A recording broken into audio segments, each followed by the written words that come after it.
We're good? Okay. We will call a meeting to order. Claire, may we have a roll call, please? Here. Here. Here. Here. Madam Chair. Present. Okay, if we can stand for the salute to the flag. I pledge allegiance to the flag of the United States of America and to the republic for which it stands, one nation, under God, indivisible, with liberty and justice for all.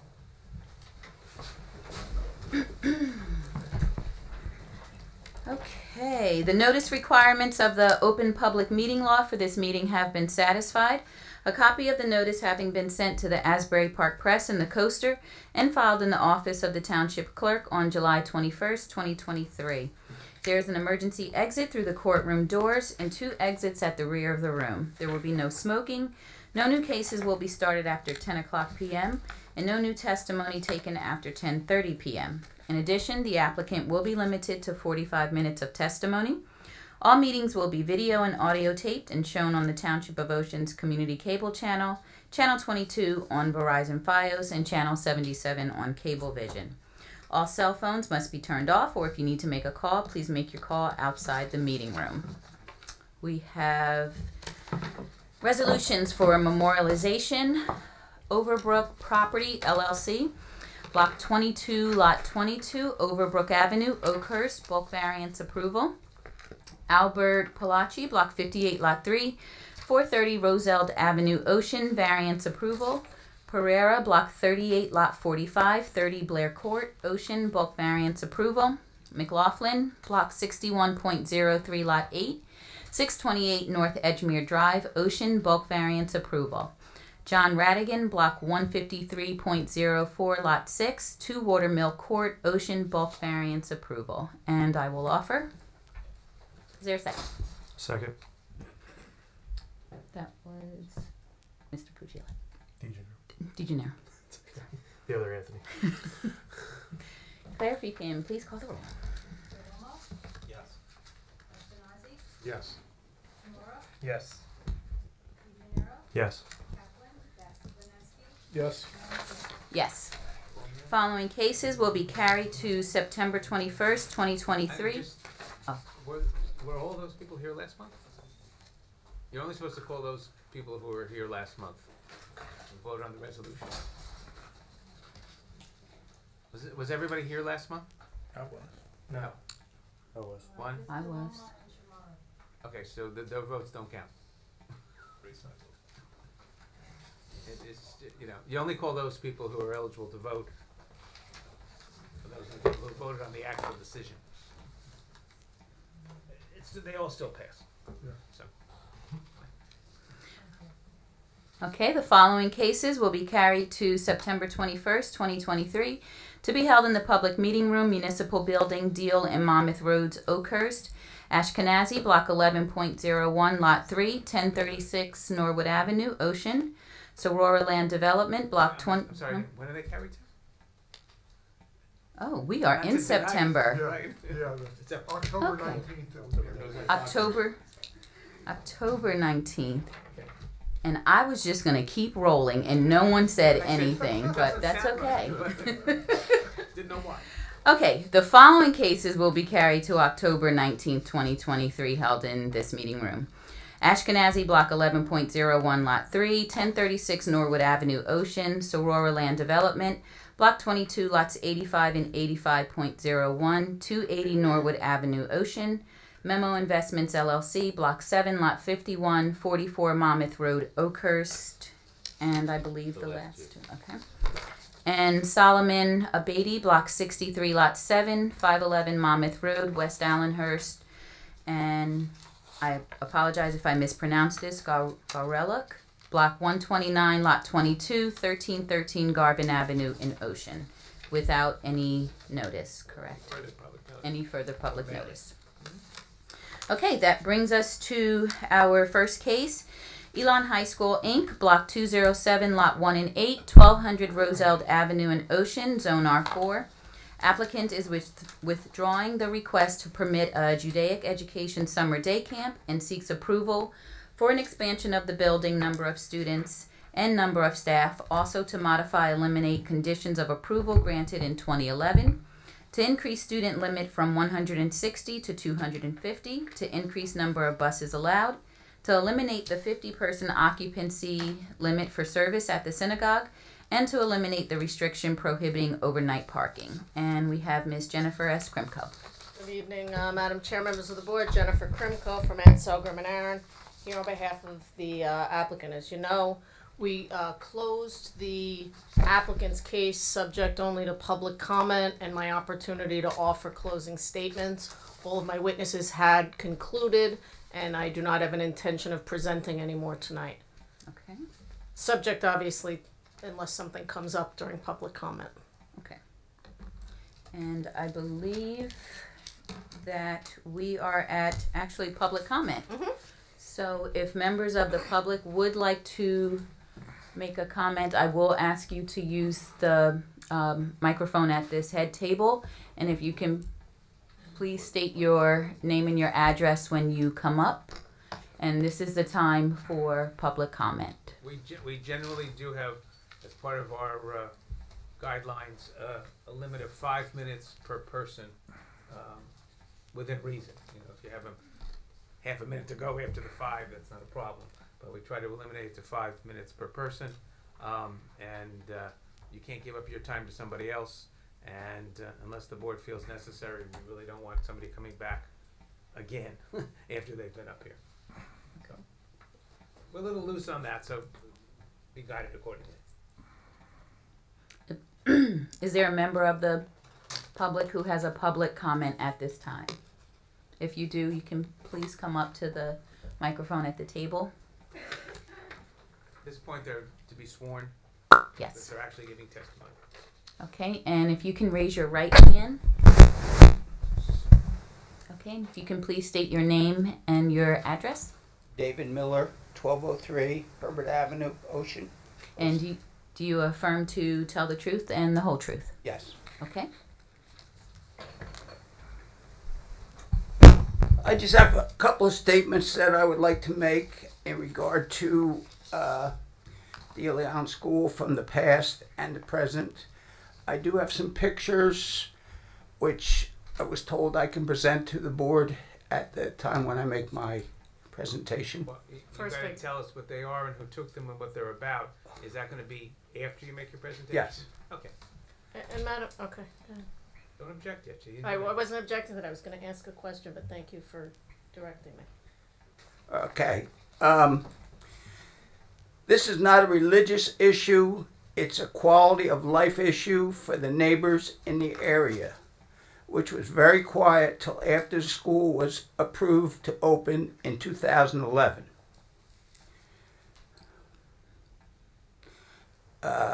My first one is, where are 250 girls going to go when there is a fire drill to be away from the building in case there is an issue? Buses going down Herbert Avenue. We were told by Mrs. Krimko that they don't go down Herbert Avenue. We have pictures of that. The girls leaving the property, and they're supposed to stay on the property. They're not supposed to leave, and they continually go down Herbert Avenue, go to Green's food store, come back, and when they have stuff that they've finished eating, they throw the stuff on the people's property. They don't take it back into the temple property or the school property. I have to object to that unless you have evidence that it's girls from the school doing it and you're I have pictures. of the girls throwing garbage. No, I don't have pictures of that. I just cleaned up the garbage. I didn't take So pictures. again, I think without having proof of some way of visibly seeing it or presenting evidence to that effect, I'm not sure that the board can take that into consideration. There's trash all over the township. Yeah, but I can proof of them leaving the premises, which they are not supposed to do, as per the 2000. I have to- Mr. Miller, she has the right to object. I put the objection on Wait a minute. How come she has the right to object, but we can't object to her when she's speaking? That's how it She works. has the right to object. The board has noted it. I think you should continue your testimony. We'll see Okay. what comes out. Moving of the dumpster from where it was, from where it is to where it's going to be, is going to be a very upsetting situation for me because I live right across the street where they're putting the dumpster. We are both retired and we like to sleep in the mornings, and I would prefer that the 8 a.m. be the reasonable time for the trash pickup, because those metal containers slam, and I don't care what kind of fencing you put up, it's going to still slam. I did ask at I believe it was the last meeting, why wasn't there a traffic report, as the traffic is much heavier than it was in 2011. They did give a traffic report on the parking lot. There was never given a traffic report on the road, outside, Roselle or Herbert or whatever. Let's see. Now this one is kind of tough, but I was told by one of the board members back in 2011 that the board was promised by the Ilian School. I have to put an objection on the record. Yeah, that's It's hearsay. not part of this record. That transcript is not part of this record. Yeah, He cannot offer what someone told him back in 2011. That's hearsay under basic Oh, how? evidentiary rules. You can't tell us what somebody else said to you. Could it be on the tape? Well, but the tape isn't here. What was your let's put it this way. What was your understanding what happened after the 2011 hearing and decision? That the school wouldn't ever expand. That was your understanding? Yes. Thank you. So that's fine. And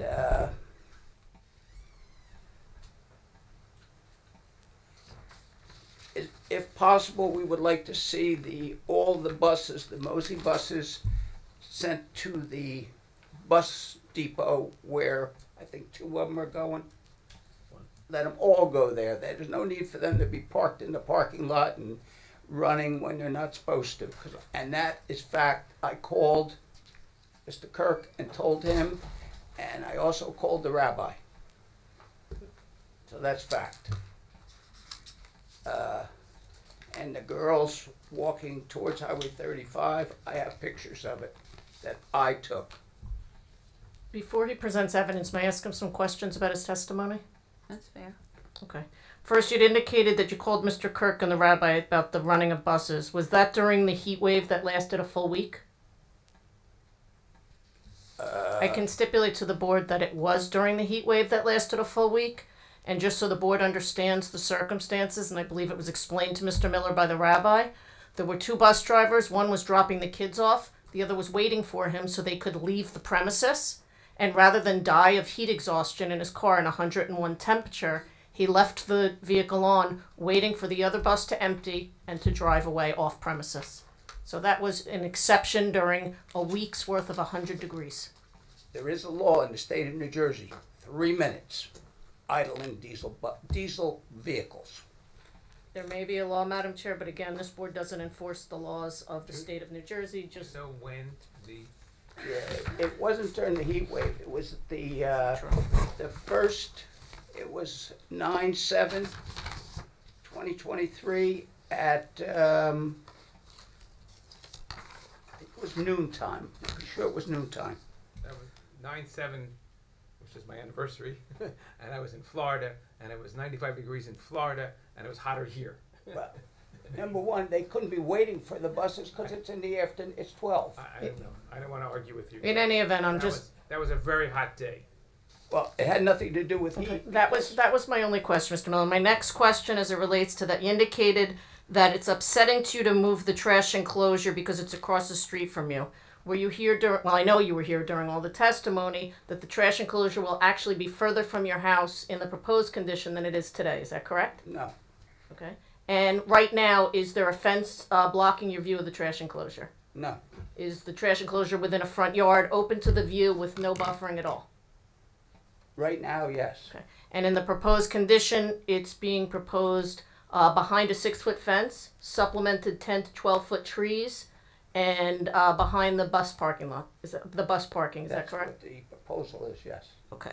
You'd indicated that there was no traffic on the road. You recognize that this is a conditionally permitted use, correct? Yes. And as such, we don't need to justify the use here. So the traffic is already contemplated when the governing body grants this as a permitted use. We just need to justify the variances. To your understanding, is there any requirement in the conditional use standards? And I know that you're not an attorney, and I'm sorry, but I have to put it on the record. Is it your understanding that there's any condition in the conditional use standards relative to traffic? No. Okay. Is there any requirement that we submit a traffic report? No. Okay. With regard to the kids leaving the property, I know that you said that that's a condition of approval, but it's not actually listed in the resolution of approval, is it? Yes, it is. It actually isn't listed as a condition. It's in the condition from 2011. They should not leave the property. I have the reports and it's not, I have the resolutions, it's not. I have it too, and it says it does. Okay. So again, my next question is there any other school in the Township of Ocean that you're aware of, religious or non-religious, that prohibits children from leaving the property? I don't know. Okay. I don't think that matters. I didn't ask you if it mattered, sir. I just asked you if you know that there's any. I'm returning rebuttal to you. It's not how that works, sir. Well- But you know what? Listen, you know I like you personally, I like you too. and I'm just doing my job. I know. I respect that. Okay, so that's the only questions I have, and I would just ask, before you present any pictures of buses, do you have anything to substantiate that they're actually our buses and that they're not other school buses or other charter buses? No, they're Mosey buses because they go in and turn around and go in the parking lot. I followed them to make sure it was theirs. And when you say they come in and turn around in the parking lot, they actually stop and let kids off? Or they're turning around in our parking lot? They went down Herbert Avenue, down Roselle to Logan, turned on Logan, made a right hand on Logan, right hand into the parking lot, go around, let the kids off, excuse me, they pull into the parking lot, let the kids off at the front door. They go around the island and they back into their spots, the 2 spots that are available for the Okay, buses. and how many okay, well, let's take a look at the pictures and you can identify them and when they were taken and then They presumably. have to be marked, correct? Yeah. So they all- First, we're gonna see if there's any objections to them. Okay. Okay, so you're just showing me June 5th, 2023, 10:42 p.m. says 12:42, yeah. Or 12, I'm sorry, 12. Yeah, so it's a picture of 2 girls walking down the street, a public street in the Township of Ocean. Okay, That's, you want to mark one and then I'll hand the other ones out? These are all the same thing? This would be, Yes. 01 yeah, or 01. DM1? David Miller? Yeah. 01. We'll just keep it running. 01. Okay, and this is another one, same time, and 2 more girls.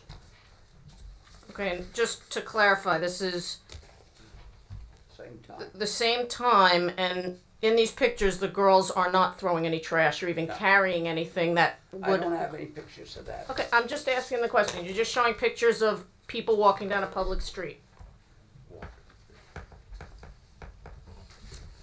Can I ask Mr. Miller, you're familiar with this 02?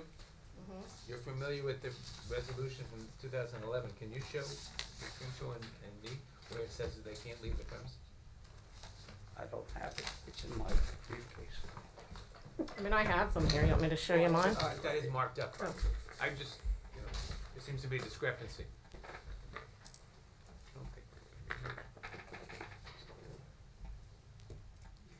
I'm sorry, Mr. and Mrs. Body, you won't be heard this evening. Okay, as long as you, no, I just want to make sure you knew. I don't want you to. They're here. Listen, there's no new television programs. There's a writer's strike, and we're entertainment tonight. The entertainment would be watching the Giants lose. Giants win this evening. No. Giants win. That's not entertaining. It was against Dallas. Perspective. Oh, I forgot about your necklace. That's why you said that. I guess guess I could do it 2 minutes. 5 minutes. Dolphin, right, Ron? Oh, yeah. That's why I need the necklace. Bingo. Hold on.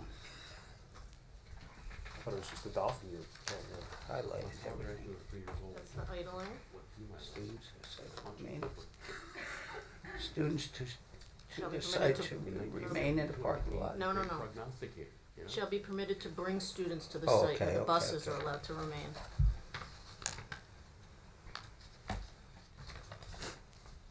Summer school, that's not it. No? I've memorized this. But he can't remember when he went into the men's room to find out. The rest of us, That has to do with kids being able to bring their cars there. it's not in. It may have been finding that they said that the kids won't go. That's not a condition. I promise you, it's not in. That's where I saw it. All right, my mistake. So basically, it's not a specific condition. Right. Prior approval. Do you have any other questions? My mistake. That's The other thing is the school lights. They're supposed to go off at 10 o'clock. I have the thing here, they don't go off, they've been going off at 11 o'clock. I don't know that, and just, I believe that the testimony was that the interior lights will go off at 10 o'clock, certainly not the parking lot lights. I don't know that that was ever. There's an ordinance. Those, they have to be reduced. We to 0.2%. 2.2 foot candles. candles. They have to be reduced 50% of their illumination level at 30 minutes after the close of business is how the ordinance reads. Okay, And then maintain at least 0.2 foot candles for security purposes. so what we could, I certainly wasn't aware that I saw in the in the resolution that it was specific to the interior lights. To the extent that the exterior lights are not on a timer, as you know, as part of this proposal, we're proposing new lights. Certainly, we would be happy to accept the condition that the lights be put on a timer and that the lighting illumination for security be subject to Ben's review. And basically my one thing is the dumpsters is very important to me and my family. Because 7 o'clock in the morning to hear that clanking, and I don't care if you put a 10-foot fence, 20-foot fence, metal on metal is gonna clank and make loud noise, because I hear the one down on the other side of the building is there now. So, okay, thank you. I have questions. You talked about the dumpster pickup. What did you say a reasonable time was for you? 8 o'clock. 8 a.m.? Yeah. The rabbi had spoke to me about it one time, said they would come at 7. Well, 7 o'clock's early. I mean, we're retired. You know, I like to sleep in the morning. And they are going to be right across the street from me. I mean, not in my front yard, but in the parking lot right across the street from me. Does the ordinance have regulations as to when There trash is, I pickup can think be? it's 7 I think a.m. it's is 7 the- a.m. is the ordinance, but Well, we No, I understand, but can condition it on a later hour. well, you could if it was needed a variance. Since we don't need a variance for the trash enclosure, we're actually moving it from a non-compliant location to a compliant location. I'm not sure that it's fair to impose something other than what the ordinance has, as would be imposed to every other business, school, and synagogue in the town. I'm not suggesting that we won't try, but we have a private corridor.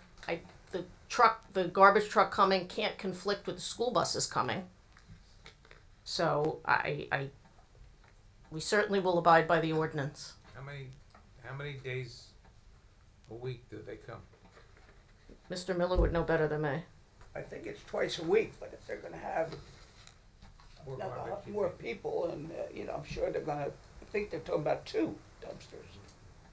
It comes twice a week, and we don't expect there to be more pickup because I think we're having a larger dumpster. Question. What time do the buses come to drop off the students?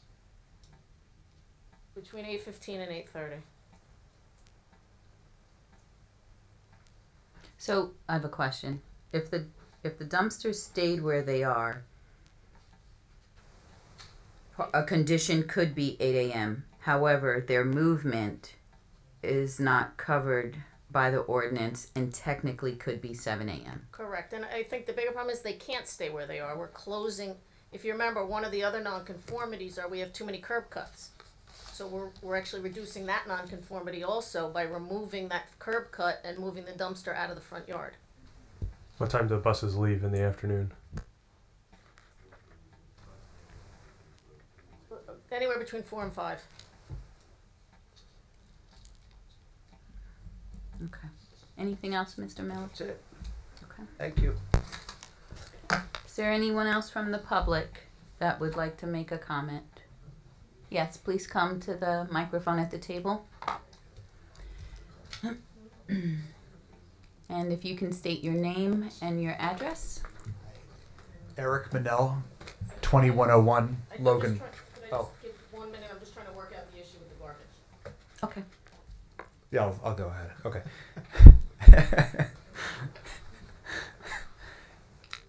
Well, I guess I'll go. So Eric Manel, Sorry. 2101 Logan Road, and also 1304 Birch Avenue. So, Okay. If you can just raise your right hand, do you affirm to tell the truth, the whole truth? yes, I do. Okay. So one thing, you know, I've spoken to some of my parents' neighbors, and you know, I try to be the voice of, you know, they do a great service for the community. My parents' neighbors and my neighbors for many years, and you know, they've been very good neighbors. You know, for various over the years, and seeing them and talking to them over the years, it's been quite pleasant. And one thing that I think could be a reasonable thing here is that the buses seem to be a common source of contention, and you know, they are audible from my parents' house next door. They genuinely are. You know, you can hear the engines coming and going. My father's family room in the back is right near the parking lot, and you know, you can hear it. It rattles the windows a little bit. And I think it might make sense, you know, if perhaps the board could consider allowing the buses to drop the students off, and then they could go to that yard. If one of the buses is already going there, it seems to make sense that, you know, all of the buses could go there, since, right, If the noise is the buses coming and going, then how does that reduce the noise? Because they're just going to go and park on site. Well, no, I mean off-site, that they could actually go to an off-site No, I understand, location. but what I'm saying is, you said the concern is the noise of the buses coming and going. So how is them leaving going to be less noise? Because you've already realized the noise by them coming. All they're going to do is turn off. So I think that it's their maneuvering into the position, backing up. That's a source of the sound. It's not just, you know, it's quite a maneuver to do that. You know, they're backing into a spot, and it is, you can hear the bus go into reverse. It is something that's noticeable, and I think that might, you know, make this a more reasonable condition. It seems like that's something that, you know. I can tell you that, Madam Chair, that's not something we can do. The extra bus, we don't have, they don't necessarily have the room, we don't have the resources. There's enough, again, I appreciate that you don't like the noise, but schools are allowed, and schools have buses. And there's nothing in the conditions that says you can't keep buses on site. So I'm not sure how you could just impose that on a school when all the other schools are allowed to keep their buses on site. And they're all in residential neighborhoods, and somebody lives near them.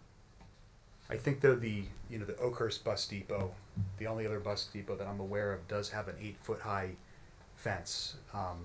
It's not 6, you know, which is typically what the ordinance would require. It is must have come here many years ago to receive that. It's a much higher fence. This fence is not that high, and the plantings are also not that high. But it's a suggestion, if it's something that could be accommodated. If there is one bus that is being stored off site, I mean, it seems maybe potentially a possibility that all the buses could go to this bus depot wherever it was mentioned in Neptune, wherever it goes. So another suggestion that I had too is perhaps there was concern about light spillage from the building, and a suggestion could be maybe the windows could be tinted. It doesn't seem like an extraordinary expense for the applicant to do that. Seems very minimal. That might keep some of that spillage out from the the neighborhood. I know that it has it's limited in what it can do, but I think it could be a reasonable possibility. And I also wanted to check too on my parents' side of the the property just that if the board does consider the application, I know I was here earlier a couple meetings ago, but if if it were approved, that a condition could perhaps be that the greenery, the trees, it's a little wooded area, that they would be required to keep that and never to destroy those woods in any way, and that if a tree fell or if there were plantings that were whatever died, that they would replace them, and that that also if the board could consider green banking those 3 spots that I know have been discussed many times. It doesn't seem like there's a use necessarily for them, and by adding them, it puts really a parking stall right next to, within a few feet from my parents' property line, where typically I think 25 feet would be required. This would put it almost like that. The front of the car would be very, very close to their property line. Also, I know I had brought up earlier the sidewalk, so just to mention that, I know the applicant had, and I think the professionals had discussed not having the sidewalk. Correct. Done. Right, okay, so it's done. Okay, so, and just, Eric, just to let you know, Sure. with regard to the spots, we show them, we've already said that if the board desires, we will green bank them, and if you remember, if they're constructed, you'll get that fence all the way, Sure. And that was actually my final question. Yeah, was gonna that's on be- the plan. So the fence would the be fence there. would be there. No, thank you. And I guess the last thing is, I had put in my notes also that dumpster, and I know Ms. Krimko brings up a very valid point, and I don't know how that works. I know maybe Mr. Steinberg or someone could weigh in, but I it is audible, but like many things in town, I mean, it could be, you can hear things from quite a distance away, but even on the side where it is, you can sometimes hear it, even though it's behind the synagogue, it is sometimes audible. So, perhaps there's some solution that could be, drawn up. I mean, I know there are, I don't know. I mean, if perhaps that might be I think it's a contentious point, and maybe the 8 o'clock time frame could be worked, maybe 7:30, maybe there's something that could be worked out, so it's a little bit closer to, allows maybe people to sleep in a little bit more, but it's not when students are arriving, so just something to potentially to consider. And thank you. I appreciate the time. Thank you. Yeah, I have a quick question, Mr. Erica. Oh. I'm a little bit unsure of the reason for the problem with the buses maneuvering into the parking Sure. spaces.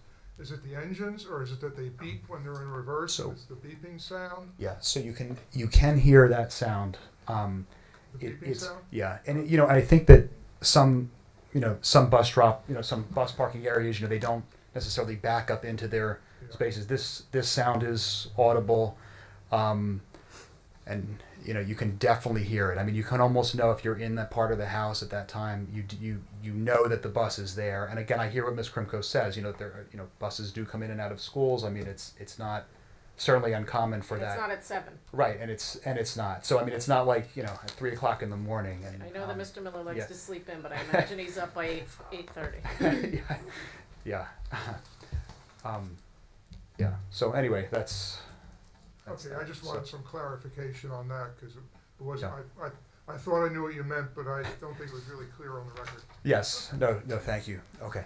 Mr. Manel, just a question. You mentioned the tinted windows. Is there a specific portion or Well, section? Again, and this is, I don't know if I can even speak for the other neighbors. You It doesn't can't. affect my parents, but I know there are windows that do face my parents' house.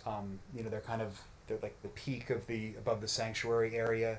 If you're familiar with the building, you can see there's like a stucco facade, and then above it there are, peak windows. My thinking was that for a relatively low cost, that they could be tinted similar to a very dark tint on like a police car, that are some of which are in the parking lot here. I think there's even tint on the outside of this building as well that's visible when you come in and out. And it's certainly, I think, in my opinion as a lay person, I'm not a professional tinter, that it would prevent some of that spillage that I know is, it's something that I've observed growing up in that house.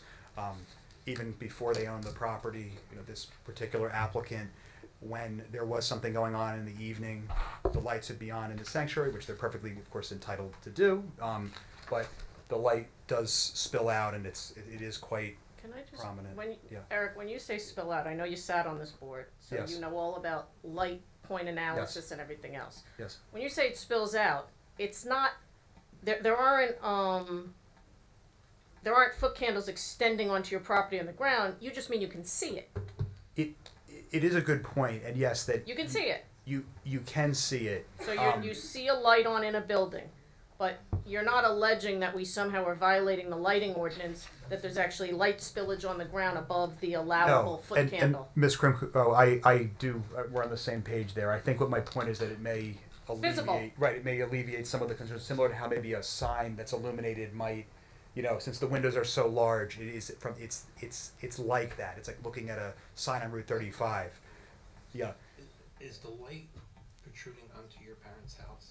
Does it shine on their house and go into their house? It can shine into the driveway area, how it's up. I mean, if you're, going into the driveway, yes, You see it. It's not shining onto it. You can just visibly see it. There's a Right. big distinction. Right. So it's not actually shining into their house No. or on their house. No. It's just And that you can see it. See that it's the, lit up. and the parking lot lights, in fairness, are a dimmer, light. They're an older school light. I think that it's maybe I heard in the testimony that they're replacing the parking lot Putting lights. some new ones, and they're actually going to be more down shielded and Right. more compliant. Right. And also something too is they have been good neighbors, of course, over the years, and I was a concern also is maybe the security lighting could be considered as well. Not light that would intrude into any neighborhood, but I think the board maybe as a suggestion could consider that they not be limited with their security lighting around the perimeter of their building, because as a Jewish nonprofit, that is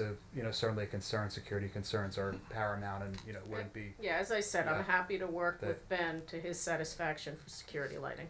Yeah. So well, thank you. Yes, if you can.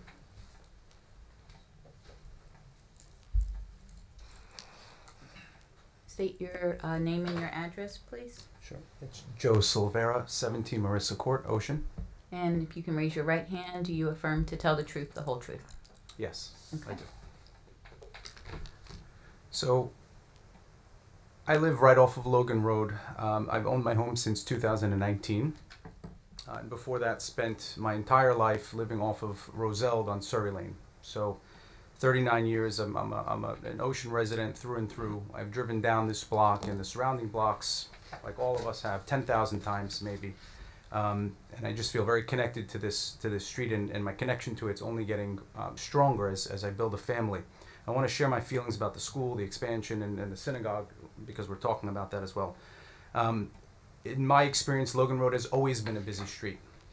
It's a street that even now, when I ride my bikes with my children, I hold them very tight, and I have my whole life.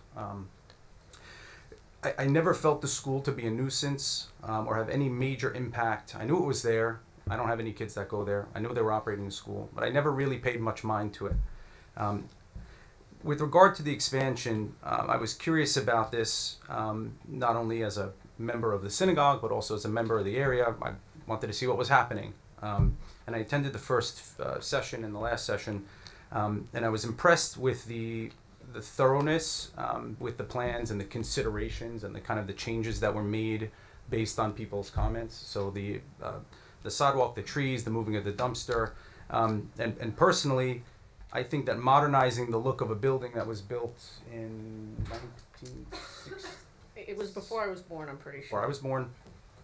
For me, I think that one of the things that Ocean really excels at is we keep up with the times and we invest back in our community. I've been to places in North Jersey, different suburban areas that have not been invested in, and they look blighted. They don't look well kept. There's trash on the street. Buildings are falling apart. And for me personally, when someone says, hey, I'm going to stay here and I'm going to invest here and I'm going to make a nicer building that I can drive by and feel proud of, just like the tennis center in West Park, and there's a lot of other things that I'm not remembering right now, but I think that's a value to me. I live right next to Colt Field. Noise is a part of suburban life. We don't live in a rural farm area.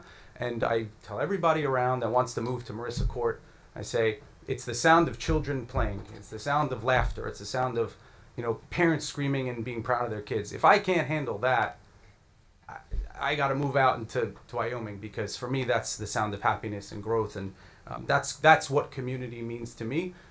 My kids don't play at Coldfield. I grew up playing at Coldfield. We go by. My kids want to get a pretzel and watch some other kids play. And for me, that's what makes me happy.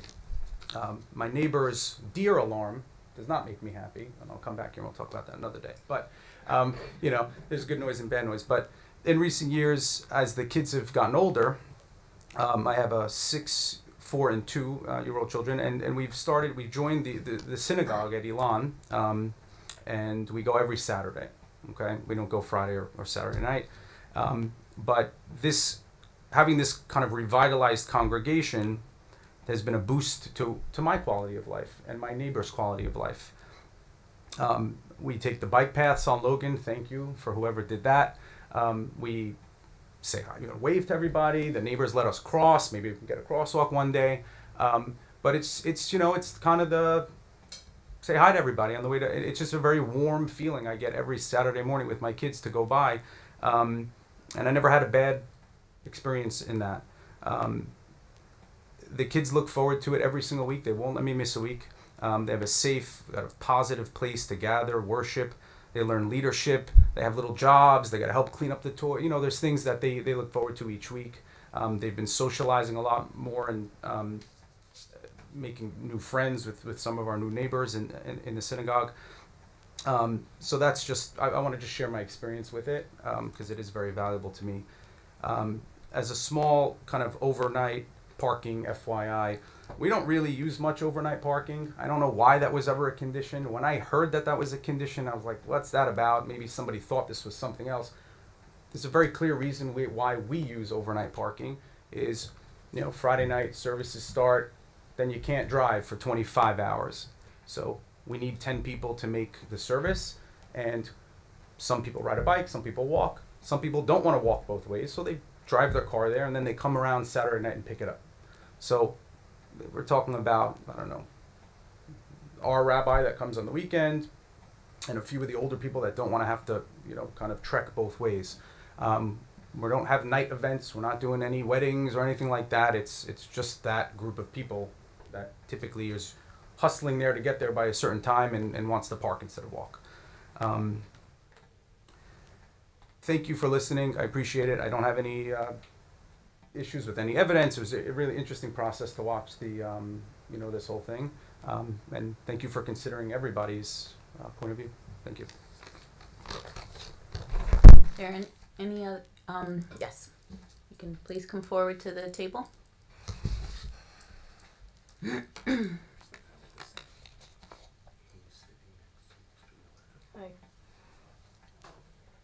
If you can please state your name and your address.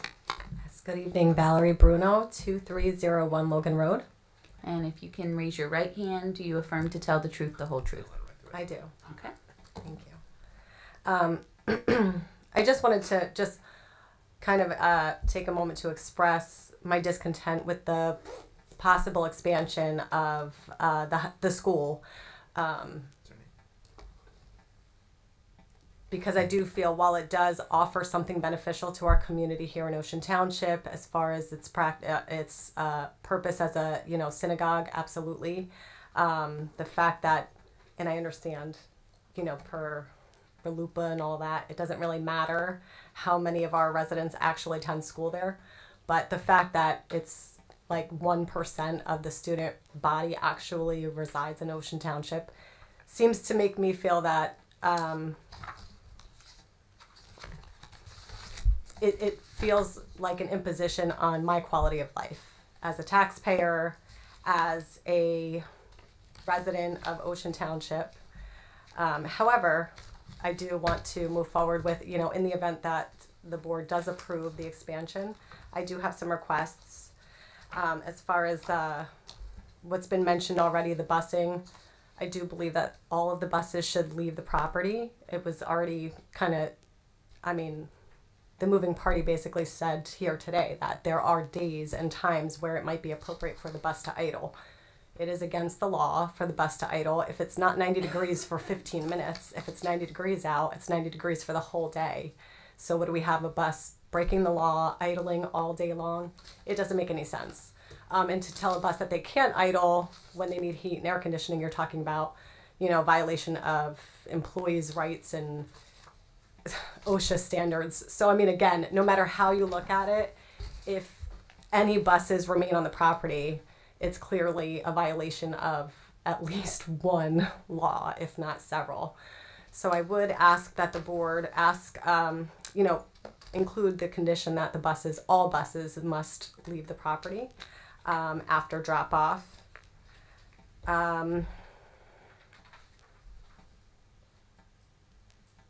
I'm also requesting that the cleaning crew, which will take probably twice as long considering the building would be potentially twice as large with twice the amount of people to clean up after, that the cleaning crew be completed with their work by 7 p.m.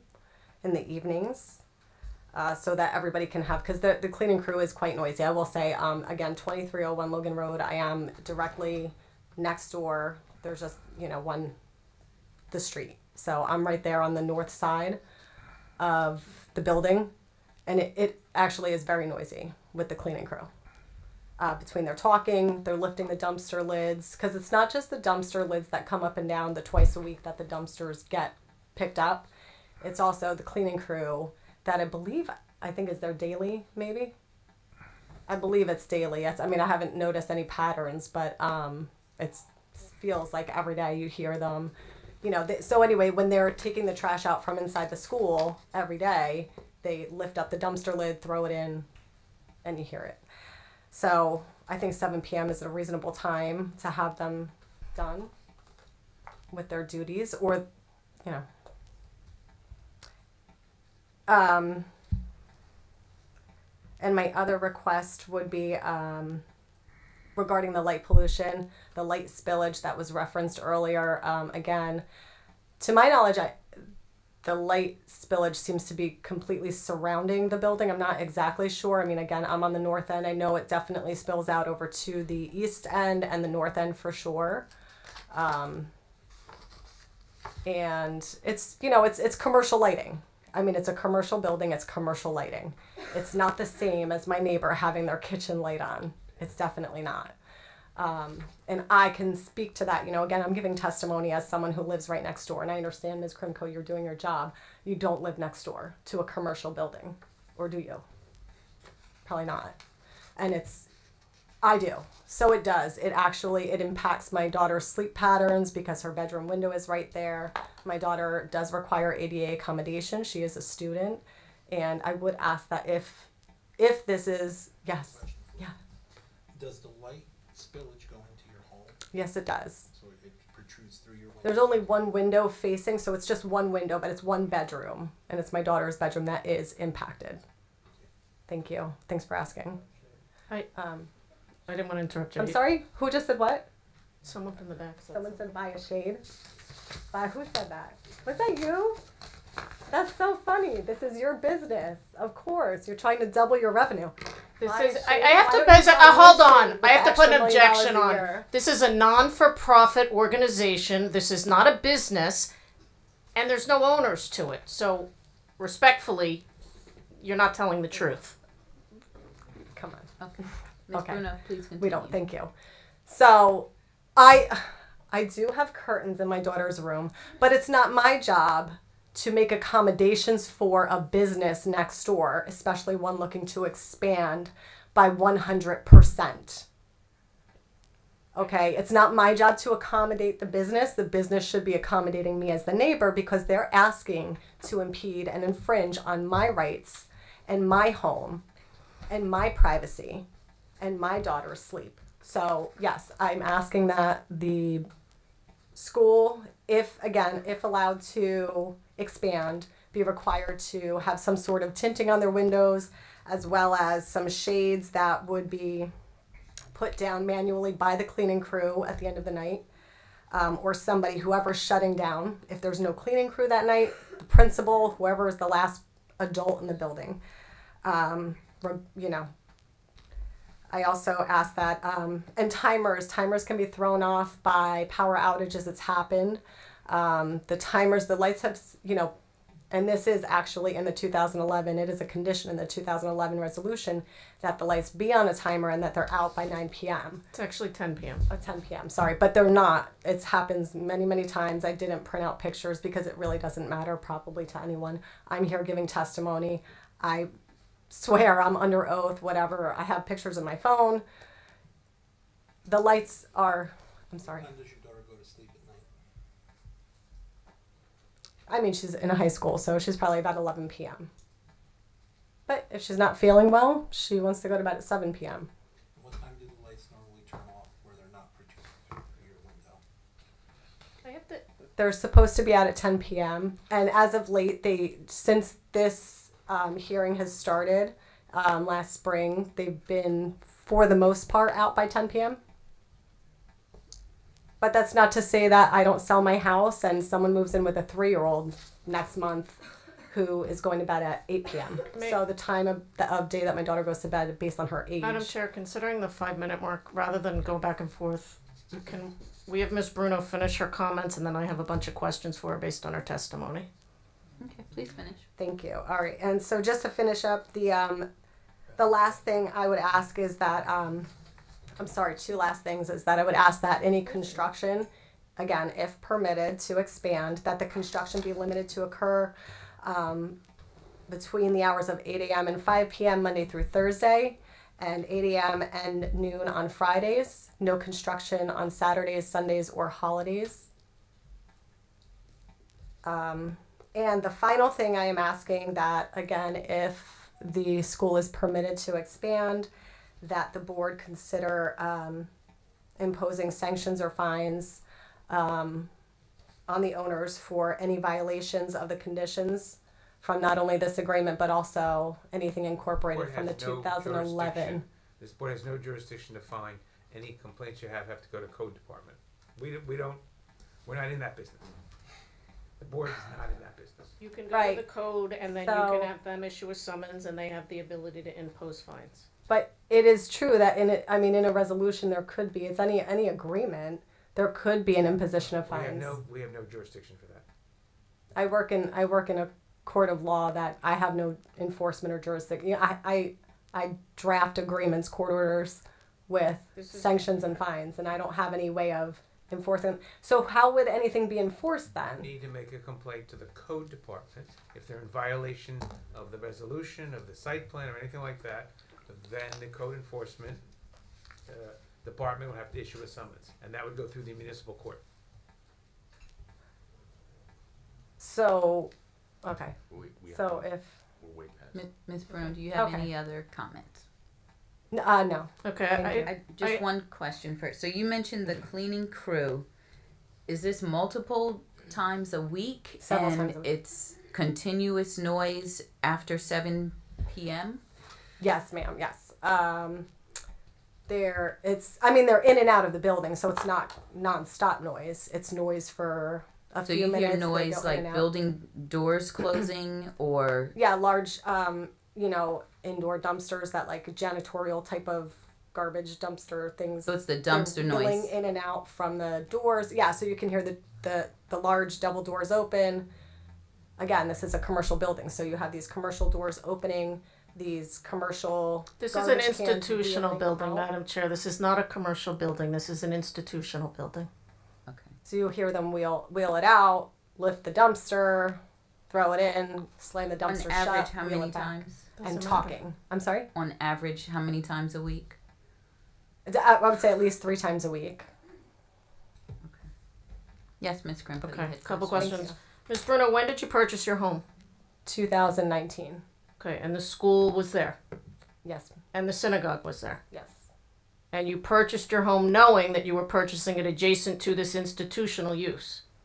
Yes, I had no problem with Okay, the I'm institutional just- use or the again, existence of the institution. You're indicating that you're suffering by living next to a school, and I'm asking you, was the school there and in operation in this form when you bought your house? And if I may, yes. So You- I'm not. Madam I Chair, don't I'm make asking. complaints. Just I'm answer the answering the question though. I'm not making complaints about what's occurring now. That's just stuff that I complain about in my home or to my neighbors. I'm here voicing my concerns because we're talking about having issues now, which Again, you're right. I bought my home next to that building. Madam Chair, this is not a conversation. talking This is about- a testimony, and I'm allowed to cross-examine her. I'm not having a About conversation or a colloquy. Doubling the size of the Just answer building, the question. doubling my concerns. So, I'm voicing them before it happens. Madam Chair, Thank you. Ask the question. okay, you indicated we're doubling the number of students. What's 160 times 2? I believe I said you were expanding by 100%. No, you didn't. You The said we were building? doubling the number of people, which means it will double the number of cleaning crew and double the number of times that they need to be there.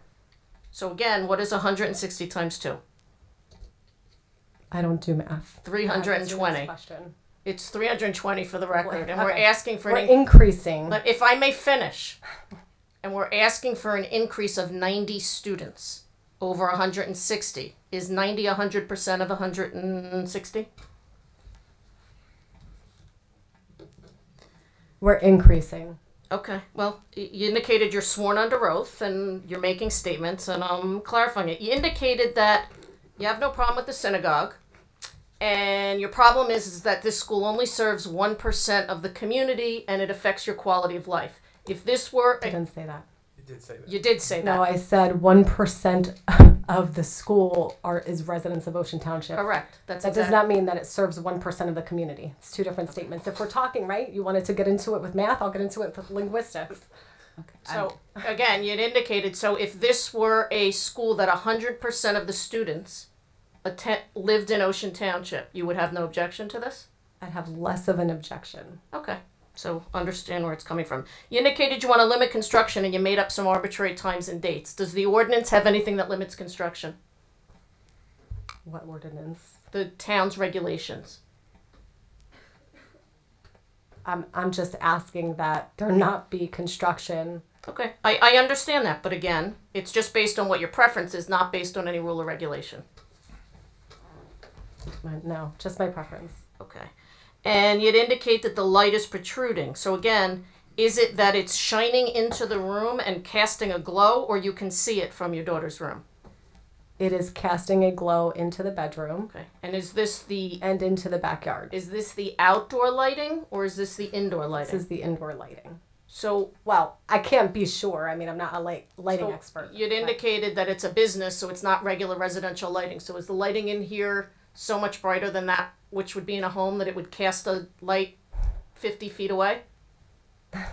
This is lighting for this size room. The facility that's lit is what appears to be a very large open space, so much larger than this room, and it's also twice as high in height. But again, and I'm And just, it's Madam Chair, glass- I'm just asking glass for. walls, basically, glass walls. So That's all I have for her. Okay. Thank you, Ms. Bruno. thank you, Ms. Krimko. Okay, I believe we are I at. have a question for Ron. I'm just gonna ask for another 10 minutes and cut it off at. Yeah, I just have my closing statement, that's it. Well, there's maybe more to the public. But go ahead, Gino. I have a question. What is our town ordinance for doing construction work? I believe the start is 8 a.m. And what's the end time? I would say 5. Whatever it is, we'll abide by it. Yeah. But certainly it doesn't limit The Fridays and heavy-duty weekends. construction is 7 o'clock in the morning, but that's nothing to do with this. Is there any? Oh, was that it, Gina? Mr. Gillamage. Yeah, you said 8 a.m. and then 5 p.m., right? He said he thinks, we're, We're not I sure. believe 8 to 5 or 8 to 6. What about Sundays? Same. Same. So it could go 7 days. Is there any other members from the public? We have 2 more. Is there any other member? I just saw 2 hands. Are there any other members of the public who will have a comment? 2. Okay. So that should put us at our 10 minutes, so probably another 15 minutes. Seems reasonable. Okay. Please come up. If you can state your name and your address. Bruce Horn, 1903 Logan Road, Ocean, lifelong resident of Ocean Township. And can you raise your right hand? Do you affirm to tell the truth, the whole truth? Yes, I do. Okay. A question, what is the percentage of increase? building? I'm sorry, the portion is the There's- questions You are don't ask closed. questions at this point, just give the A comment. comment. Okay. If it's more than 100%, doesn't it have, if it's more than 50%, don't they have to do all the upgrades to the area? That's still a question. That's still a question. Isn't this If- where I asked the question? No. Of the Building board? department will determine the that board when they doesn't- review the plans. It's a building permit. It's a building permit question, not a variance question. Ooh, I'll go back that way. Okay, I'm not objecting to what is there now. It is fine. On Mr. Miller's testimony before, I have witnessed the buses leaving the parking lot, which concerns me greatly. Today, one of them crossed the yellow line, forcing the vehicles, oncoming vehicles, into the bike lanes, into the eastbound bike lane. Now, should there be a person in that bike lane, when that car is forced into that bike lane, it's going to cause a serious accident. I hope you're changing the direction of the turn of the bus so it does not come across the double yellow line and stays within the lane of traffic. That's what concerns me the most. The bus is coming and going. Oh, I had a question. Let's back up. Where's the bus depot? Remember comments. Comments only. Comments. Only a comment. I have not heard where the bus depot is. As far as I know, there's not one around here anywhere. And Stravola's parking lot up on Ocean Plaza is not a bus depot, because that's where the buses go. So I'm asking, where's the bus depot going to be? The testimony was given at the last meeting. We stipulated into the record. We're limited on time. We're entitled to be done. The board is way out of its statutory time. Mr. Horn had an opportunity to come to all the past hearings and ask these questions of our traffic engineer, of my rabbi, of all of the other testimony. I'd ask that the board chair please instruct him to just make whatever comments he has in favor or against this application so we can get it concluded. I'm against the application for increasing the size of the school. Okay. Thank Okay. you. Thank you. Sir, you can please come up.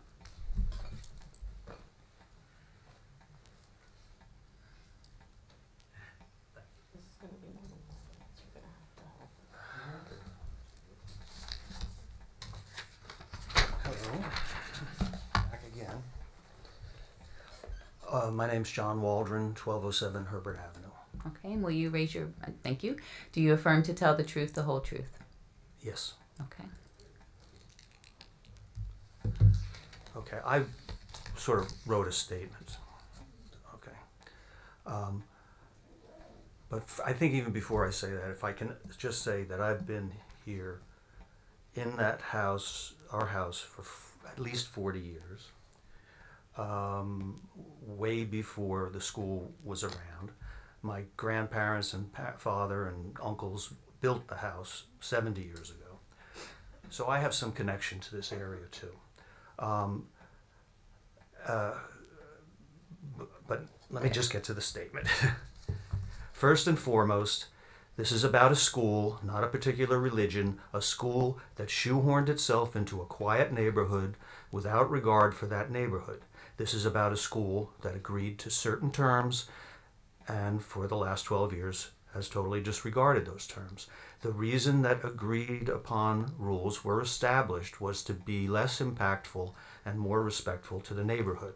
And now the school wants to expand. Why should the school be awarded more when they haven't obeyed anything that they agreed to?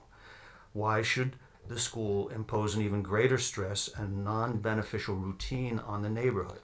In reviewing previous meetings, questions were raised that I think are still unresolved. For example, regarding drainage.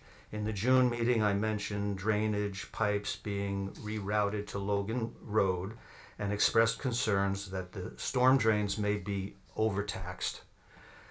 Allenhurst Avenue already floods. It's been closed twice last month as a result of flooding. In heavy rains, the drainage system cannot keep up with the increased volume of water, causing an overflow into the street and onto lawns. What will further volume added to the system do? I know it's not supposed to be a question, forgive me, but that's my concern about that. I didn't get a satisfactory response from the engineer other than that the plans do call for some drains to be rerouted. regarding architecture, this one's more an opinion, I guess, but the existing architecture is relatively low-key, low impact on our neighborhood. Having reviewed the elevation drawings, the proposed structure is invasive and high impact. This is a 2-story concrete and steel structure close to the corner of Logan and Roselle, which eliminates old growth trees. It is intrusive in a neighborhood that does not warrant this kind of expansion. Not to mention, the removal of old growth trees will exacerbate flooding issues. In regard to traffic, what happened to a review of traffic, which seems to have already been said, outside the parking lot? My question to the traffic expert would have been, can you honestly say you don't recognize a traffic issue here in Ocean Township at this time? And will we need traffic lights at every cross street just to cross or turn onto Logan Road? And as previously mentioned, why can't the charter buses leave the campus, we've all said this, and reside elsewhere during the day? As it stands now, the buses idle at, and this is true, at any time they can be idling during the day for long periods of time, and periodically move in the parking lot, I don't know why, subjecting neighbors to loud backup beepers. With regards to landscape, the school has set an example of a lack of maintenance by letting plants die and not replacing them. Who will take care of all the new plantings? And now to return to my original statement, this is about a school that has not obeyed what they willingly agreed to. It was even agreed that they would never expand. I know that's a point of an issue, but the original agreement included no buses on the side streets. Now, there were other agreements, of course, but I'm just going to talk about that. The agreement sounded like low impact on the neighborhood. I was at those meetings 12 years ago. Not the case. I've never seen compliance, and so I asked to present some photos and one video which has the sound to provide a glimpse into the daily lack of compliance. I have a bunch of copies of, and they're all labeled in that, and you could, excuse me, I can't even open the paperclip. Okay. These are all the same if they needed to be passed around. Who took them? I took them. This is. Are they dated? Are they dated? Yes. Oh yeah, of course. And just to be clear, I'm not sitting around waiting for photo opportunities. These are incidents occurring between November 2022 and June 2023 when we just happen to be home, and they reflect ongoing violations.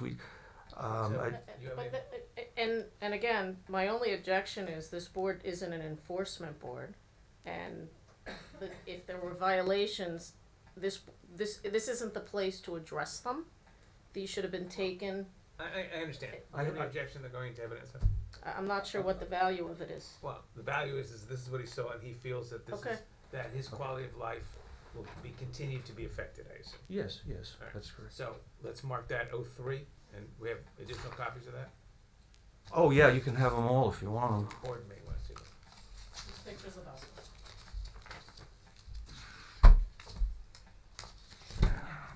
There's a bunch there. The agreement is that the buses were not supposed to go on to Herbert Avenue, or how they? That they were. I'm not totally sure of this, but I know that they were going. They had to be either Sunset Avenue, Logan Road, Deal Road. Okay. That was the whole idea of that. That which is less impact on us. Okay. That condition existed, and it's not being asked to be changed. Right, we're not asking to change that. If there is a violation of that, it's not this board to complain to. It would be the zoning Okay. official. All right. Okay. Yeah. I understand that. Anyway, as far back as the November meeting, I specifically mentioned noise during the day, and I have a video of the noise that just seemed absolutely outrageous. Can I ask you one question about that? Did you have an opportunity to speak to the rabbi about it? No, I did not. Okay, and it was only one time, right? I'm not home all the time, but it was one time when I but the one, discovered it. right, but the one time that you have, are you aware that once a year, the seniors go on an overnight trip, and the entirety of the school comes out to cheer them all off as they pull away on the trip? Were there buses? Were there kids in the parking lot when this occurred? Buses and kids screaming to extreme high volume for a long period of time. Okay, because they were excited to send their seniors off to their trip. What date was it? Hold on, I'll tell you that in a second. That date of the video was November 10th, 2022 at 10:39 a.m. And we can stipulate that it was noisy, and that there were a lot of kids in the parking lot yelling, and that it was for a send-off for the seniors to go on their overnight. We stipulate to it. What I would say about it is it's worth listening to because of how extreme it is. You know, Do you have an extra copy of the audio that we can enter into evidence? I think we have. How do you have it? I have it in my phone, but it's also on an email, is it not? Or that was sent to. I don't have it. You don't have it. I do not have it. Oh. Okay. Okay. Can we all agree that it was one instance of a loud day? Is that a reasonable? Yes, and Don't over ever- the top loud. Okay, all right. It was agreed. something that was. I agree. Even if it were over the top, you only know of it occurring once, correct? I know you're not at home all the time. I'm just asking you. Are you only aware of it happening once? That and some other noise, yes. But this that over-the-top particular noise. incident, yes. All right. We stipulate there was an incident where there was a lot of noise. All right. Okay. Well, then I will carry on. The noise during the day. All right. And please understand, 12 years ago, this changed our lives. You know, people that have lived here a long time. It's not about, you know, me moving here and knowing there was a school there. This is about a temple that turned into a school, and that's the difficulty of it, because we weren't used to a school and all the noise and the impact that it has on us. So as far back as the November meeting, I specifically mentioned noise during the day, not just during loading and unloading of buses. Just to be clear, this is not an idyllic school where the girls remain in school from morning until time to go, as was suggested in the July meeting. Weather permitting, they are outside during the school day, screaming and all that kind of stuff, schoolyard stuff. There is even an ice cream truck blaring music on campus in the spring. It's actually been here recently, too. Not to mention events complete with PA systems. Now, the students leave campus well, that one, we've squashed that one.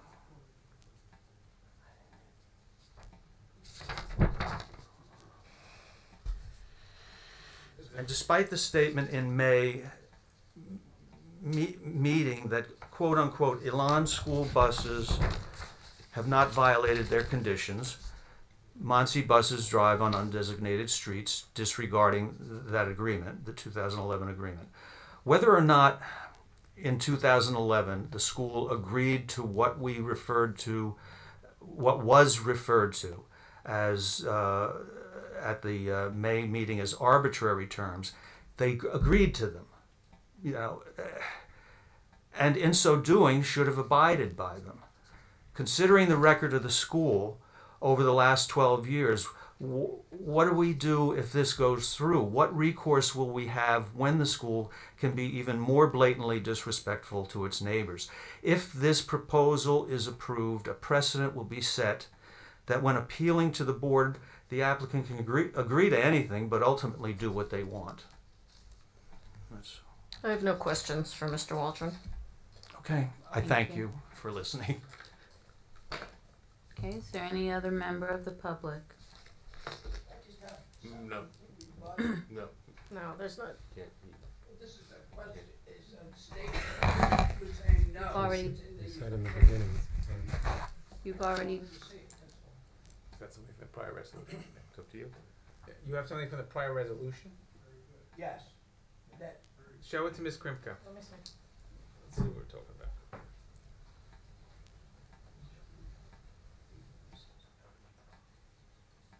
Right, that talks about parking.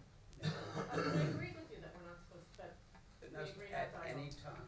I agree, And, understood. and also the lights. I saw the lights till about 10 o'clock. We, It's 10:30. oh, it's 10:30. But wait, the lights outside in the parking lot have to go out. Also, and the Mr. Okay, Miller, okay, you okay. heard that we're gonna agree to reduce the multi-security and it'll be subject to. Is that it for the public? Anyone else from the public? Okay, a motion to close the public hearing. Oh, motion. Second. Claire, if you can please call the roll.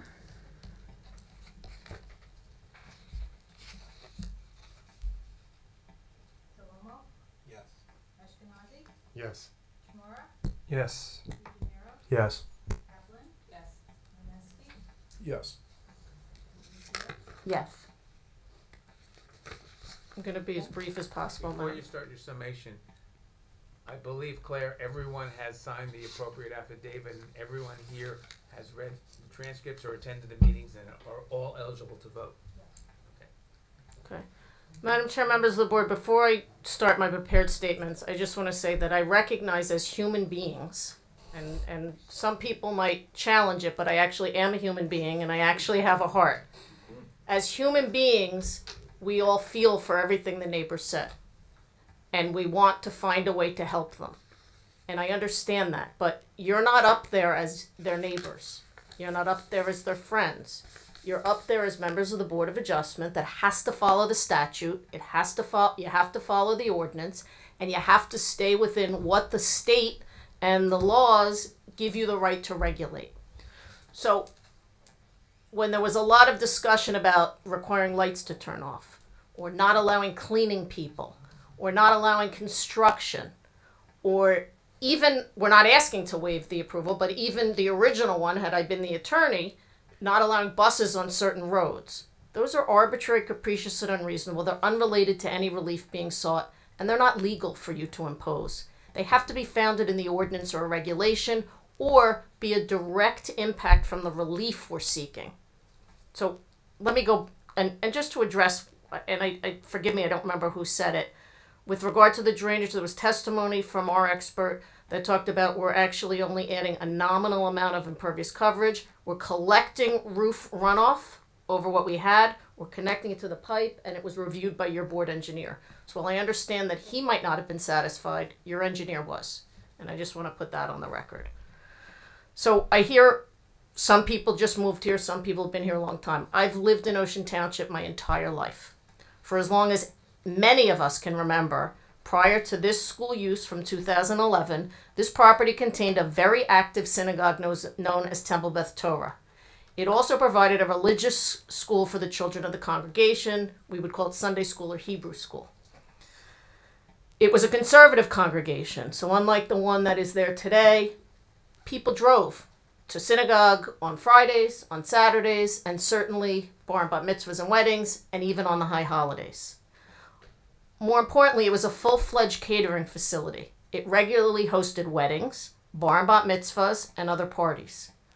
Often, and I experienced it myself between the ages of 12 and 13 on an almost weekly basis, the parking lot was full to capacity and overflow had to park on the surrounding residential streets.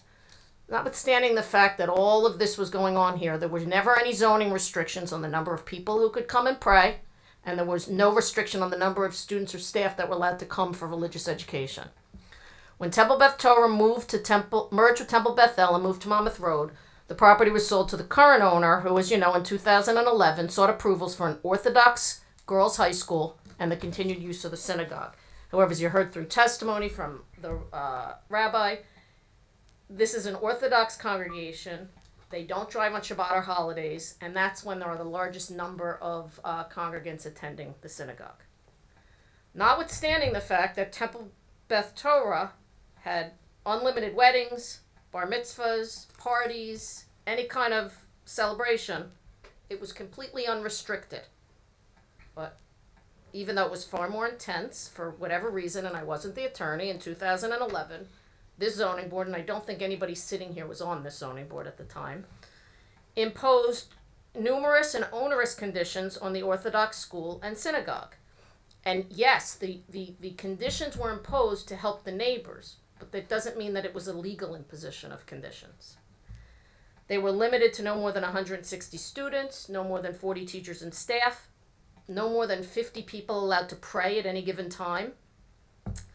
The number of buses were limited, the routes of buses were limited, despite the fact that the buses for the township's 3 elementary schools, the middle school, the high school, and all of the other schools within the town, and any schools, Red Bank Catholic, or any of the parochial schools that might pick up Ocean Township residents, completely unrestricted. Yet for some reason this school was restricted. We weren't allowed to have more than 10 special events a year. Temple Beth Torah was having special events 50 times a year, if not more. No functions to rentals to third parties, no overnight parking on site. At the time of that 2011 application, unfortunately, the applicants were not properly advised of their legal rights or protections under federal law. Additionally, at the time, based on what was being applied for, they never agreed not to expand. You can't limit someone's future rights. The municipal land use law allows an applicant to come to expand or remove conditions. They were small enough and they were desperate enough that they were willing to accept whatever conditions were necessary because they knew it wouldn't have a true impact on their ability to practice their faith because of the size that they were. In a rush to get the school and synagogue open, they agreed to the conditions.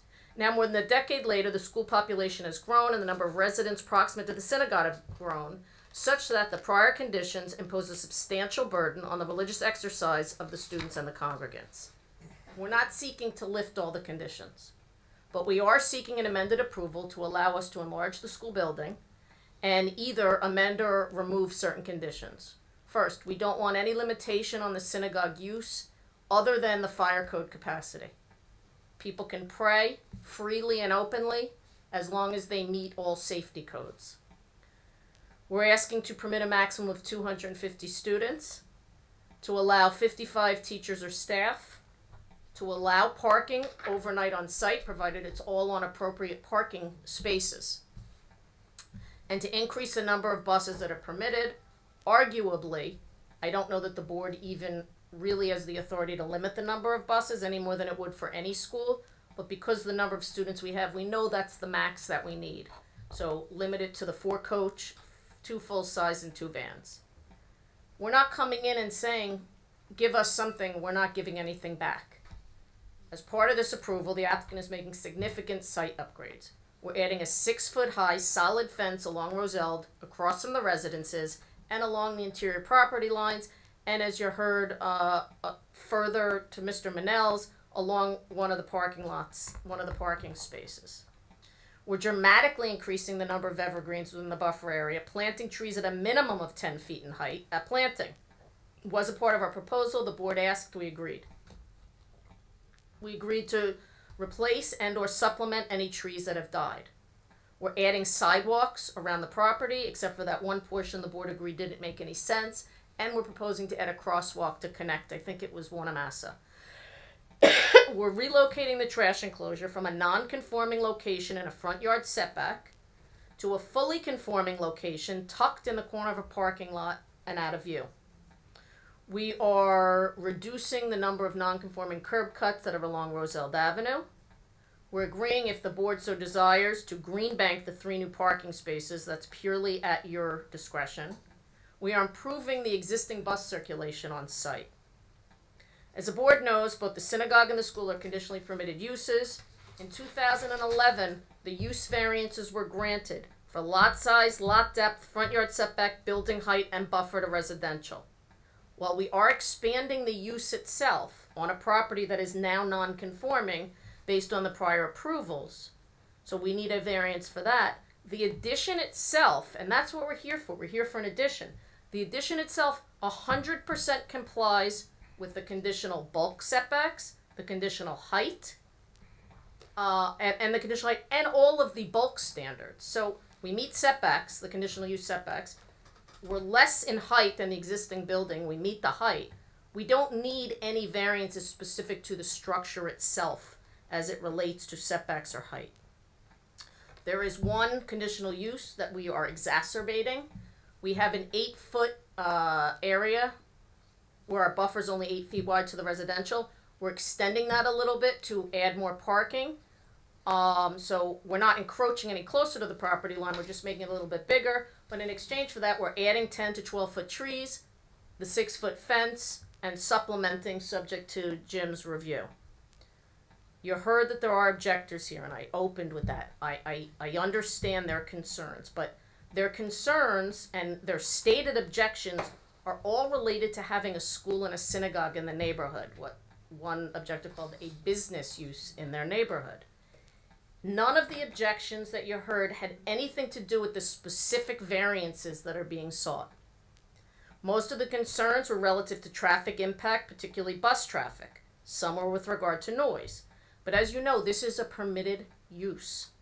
Bus traffic, noise, and everything else that goes along with schools and synagogues, like an occasional ice cream truck, is anticipated by the governing body when they allow the use here. None of the concerns that they had anything to do with the actual variances being sought. Rather, they stem from the school and synagogue use themselves. So you're up here, we're asking for conditional use variance relief. What's the test? You heard our planner testify to it. Jim put it in his letter. It's pretty simple. Even with the variance relief, can the site still accommodate the use? Your testimony from an engineer, actually a landscape architect, an architect, a traffic engineer, and a planner, all of which concluded that the site can accommodate the use as proposed. And you were offered testimony by your own planner and engineer in their reports. There is no expert testimony on the record at all to the contrary. Once you establish that the site can accommodate the use, you have to ask, will the grant of the variances substantially impair the zoning ordinance, the master plan, and the public good? Again, it's not a question of whether or not a school use will do that, or a synagogue use will do that, or if lights will do that, or if noise will do that. The question is, will the variances being granted do that? It's simply a determination on the variances being sought. All of the nonconformities already exist, and only one is slightly exacerbated. As confirmed by all of the experts, there will be no substantial detriment, and any detriment is outweighed by the positive aspects of this application. And I say that because you know every variance has a detriment, but you have to weigh it with what the positives are.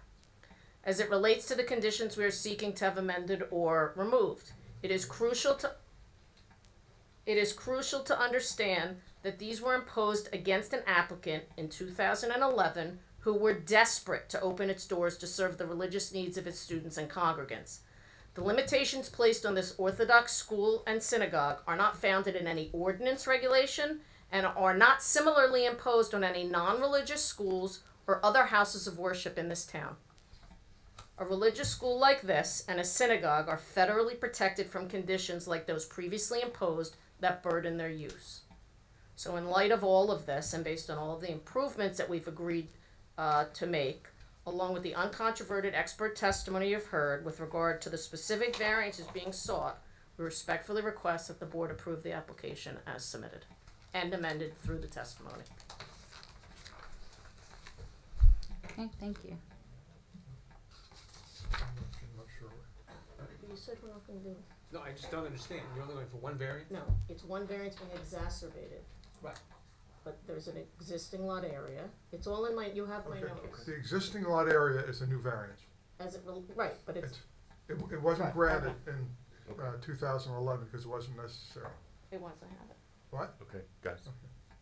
But The planner offered all that testimony, so we're seeking whatever variances were in Jim's report and my planner's testimony in the notice. And when I say not exacerbating, we weren't changing the area of the lot, is what I mean. Yeah. Just changing the use that was on the lot.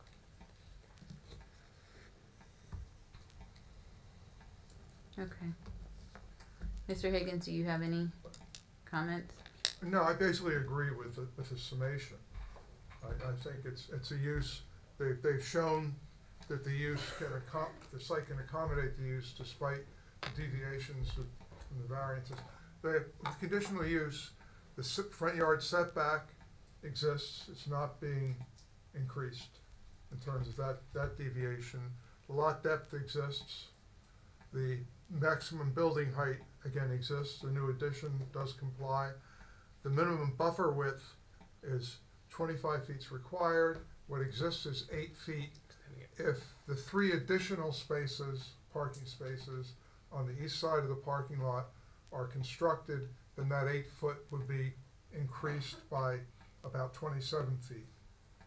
It's a minimal deviation, and the board, the neighbors have requested, and the applicant has agreed that those spaces don't have to be constructed. So again, that buffer deviation wouldn't be increased if the board agrees that those spaces are not necessary. Lot depth, again, that's an existing condition, it's not being changed. And as far as conditional uses, the only one that's a new conditional use deviation is that as the site, and this is my report, the site is compliant as it currently exists, since the approval is for a maximum of 160 students, which requires 2 acres. And the site is 3.64 acres in area. The requested expansion would require 4 acres. So there's a little bit more than a quarter acre shortage there as far as the conditional use. And my apologies, we did go over that at the last meeting. We are a little bit short, and that was part of the testimony from Andrew with regard to the site accommodating that based on. And I guess, so as far as the use, site accommodating the use, I'm comfortable with it, subject to any conditions that the board may feel are appropriate as far as granting the use. Okay.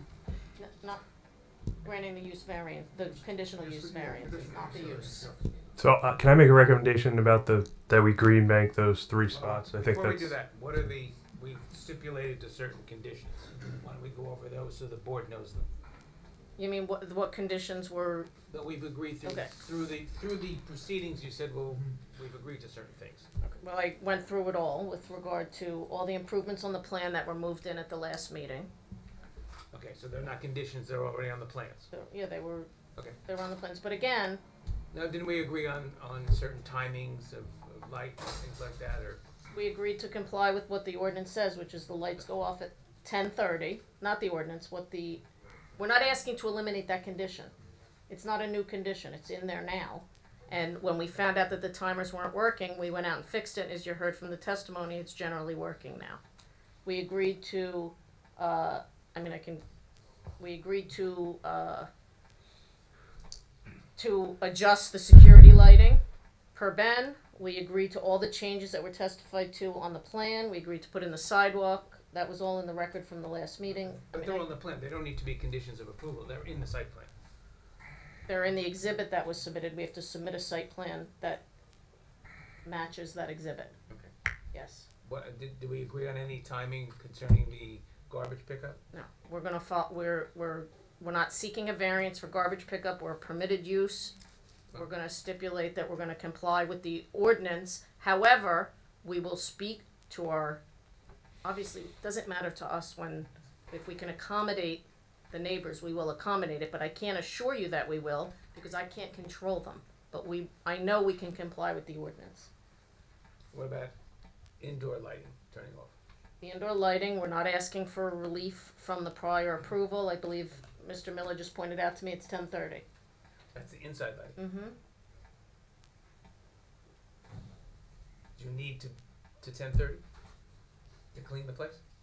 I can't say that we won't, but again, it's a permitted use. I don't know what jurisdiction the board has to limit when we're inside the building. We've already committed to something in 2011 that we're not asking to alleviate. So we're going to stick with that. Okay. So a question, even though it's a private, if I understood correctly, it's a private company, you can't stipulate to the private company preferred time. We can certainly ask them, but again, I don't know the trash removal people, for example. I don't know what their schedule is. They might not have trucks in the area at that time. They might only serve this area at a certain time. It's not a realistic imposition. Again, I know after the last 2 meetings, the rabbi, and I think Mr. Tell, who's the president of the synagogue, actually gave their cell phone numbers to every single one of the objectors that are here, or offered it to them. We live, the people live in the neighborhood. Again, if there's an issue, I gave everybody has my email, just call me.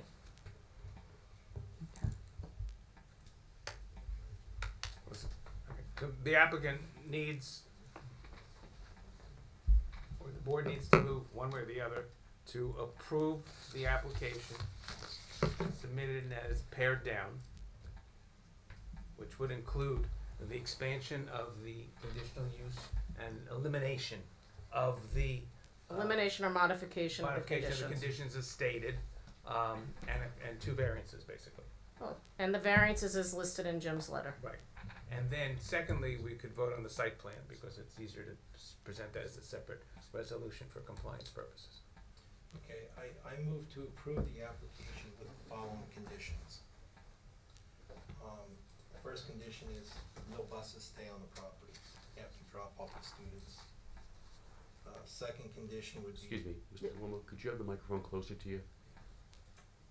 I can tell you, Mr. Dalamo, that's, before you make the motion, that's not a condition that the applicant is willing to accept. So I'm making a recommendation to approve the application with the following conditions. And the condition is no buses stay on the property. They leave the property after the students are dropped off. No overnight sleepovers for staff or students. Wait a minute. Slower. All interior lights are turned off by 9 p.m. except for use of the synagogue, or unless they tint the windows, then they could leave them on as long as they want. Wait a second. Lights off by 9 p.m. other than Synagogue. Use of the synagogue. Other than those Or, used in connection, right? Correct. Unless Synagogue operation, synagogue operation, anything that has to do with worship, they can, and then when would those lights be off? whenever they're finished. Well, within a reasonable time. 30 minutes after they're finished. That's what the ordinance is. That's what the ordinance is, okay. Okay, and unless the windows are tinted, then there is no restriction on the turn off of the lights. No overnight parking of commercial vehicles only. And garbage pickup by 8 a.m. After 8. I mean, After 8. After 8, at 8 a.m. or after. Can I get a second? I'm sorry. You said no overnight, commercial only, Commercial vehicles only. and then, I'm sorry, Are you saying no over? I'm just. He's He's saying saying no commercial commercial. vehicles can't park there overnight. Commercial vehicles. Overnight Cannot. parking is fine, just And- no commercial vehicles to stay on the property overnight. and then what was the last one? Garbage pickup anytime from 8 a.m. or later. After 8 a.m. And Green Bank, the 3 parking spaces? Green Bank, the 3 parking spaces, yes. And I guess.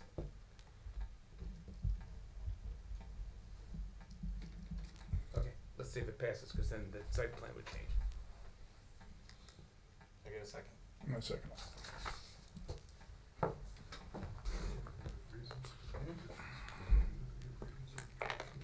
Yeah, sure. So, what are the reasons for the conditions, for the record? Why do you think these are necessary? And Mr. Wilmo, I need you to be by the microphone. We're having a difficult time picking you up. I believe that these are reasonable conditions.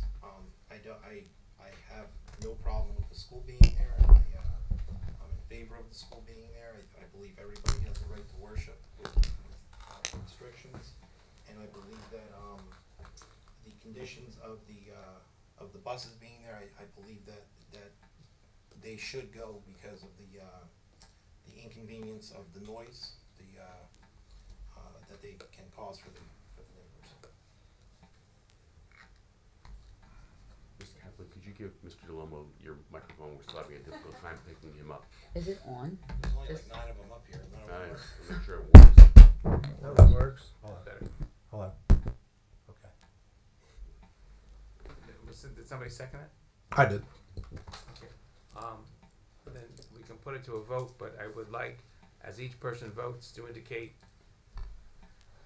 if you are in favor of it, why you feel that these conditions are necessary.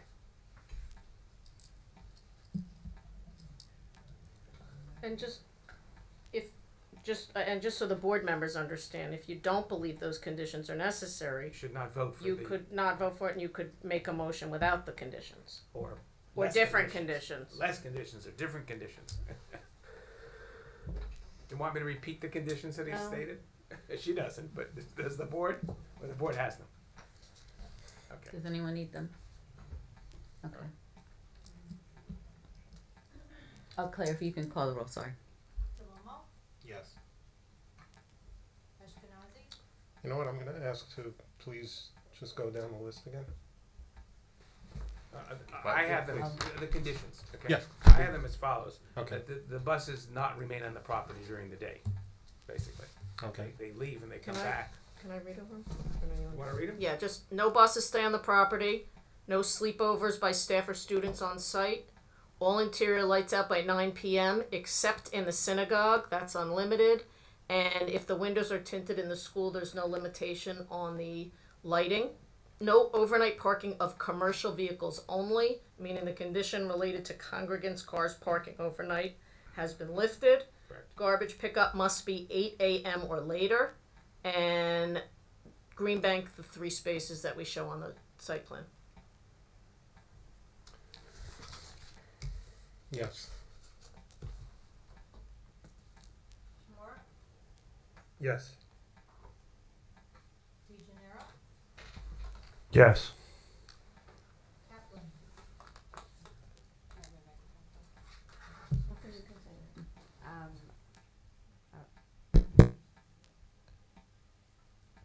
I don't know how this would work, but I'd make a motion to change the conditions to only the green banking of the parking spaces. Well, it's, vote no. But you don't get any place because well, I think we've had 5 yeses. Yeah, you don't have to vote no, because... Well. Alright, yeah, we do have 5 vote. You can vote whatever you want. You can vote whatever you want, or you could ask, you could have offered an amendment, I guess, offered an amendment to the original motion. I don't know if anybody would consider, But the someone would original have to motion was made second by that. Mr. DeLomo. Would you consider any amendments to your conditions? I'd have to hear what they are. Ladies and gentlemen, we, Alright, so you just don't want any conditions, right, other than the green bank? I would go for the green banking of the parking spaces and compliance with the ordinance. But none of the conditions that Mr. DeLomo, so you don't wanna change it, right? I'd have to hear what they are. No, Just said no, it. she just said, the only one she's interested in is the green banking, the rest are gone for her. No, I'm staying with the. You're staying with it, whichever. Okay, you would have to vote no on this, Okay. because you don't want those conditions. For the record, just going with the testimony, the closing testimony of. Right, so your vote would be Regarding no, what our because although you would powers approve are. the use and all the changes, you can't agree to imposing those conditions. Because of our powers as a board and what our powers are. Lineski, I vote in favor. I don't think it's unreasonable. Okay. Wait, no, Ms. Beal didn't vote. Oh, I apologize. Ready to move. Madam Chair, Yes, I, except for, 2, I didn't hear any testimony that was a concern, or that it was actually taking place. What's 2? And Overnight. the, Okay, we can accept that condition, Madam Chair. You don't have to Okay. vote no over that one. and then 4 for the no overnight commercial, I don't recall any testimony about concerns about overnight commercial. I'm finished. I think she voted yes. yes. But you're voting yes, though. But basically. except for those that I didn't hear any testimony regarding, but You it can't, sounds like, you can't vote yes, but except for certain conditions. It's either yes as the motion was done, or no. She's correct. okay, so then 2 you said is not an issue. Neither Neither one, one. neither Neither one one of of the, those. neither one of the conditions that you are taking exception with are an issue with the applicant. I'll go on Okay. record that it is an issue with regard to the buses, but that'll be our problem to figure out what next steps are. But as it relates to the 2 you have concerns with, that's not an issue. Okay. you voting yes? Yes. Then we're finished with the vote. Now we need to move the site plan, I guess. Right, and as far as it relates to the extent that we would ask that to the extent we can implement the conditions based on, that we can, to the extent that we need to revise the site plan to implement the conditions, for example, if there is no bus parking, then we don't need those bus parking spots. We would ask that you grant the site plan subject to the revisions to, I almost said Bill, but it's been a long time, Ben and Jim's review and approval. Okay. I'll motion for positive resolution. Is there Somebody a move sec? that? I just So did. it's Mr. Oh. DeGenero. Is You there? don't have a mic. You do. Did it not work? It worked. Yeah, okay. Okay. Claire, if you can please call the roll. DeLumo, Yes. Ashkenazi, Yes. Chimora, Yes. DeGenero, Yes. Kaplan, Yes. Maneski, Yes. Madam Chair. Yes. Can I have 5 minutes, Madam Chair? Yes. For the next one? Mm-hmm. Thank you. You're all you. Yeah, No, Woo. you didn't, but. Get this show on the road. Okay. First one is Sari, right? Is that Okay.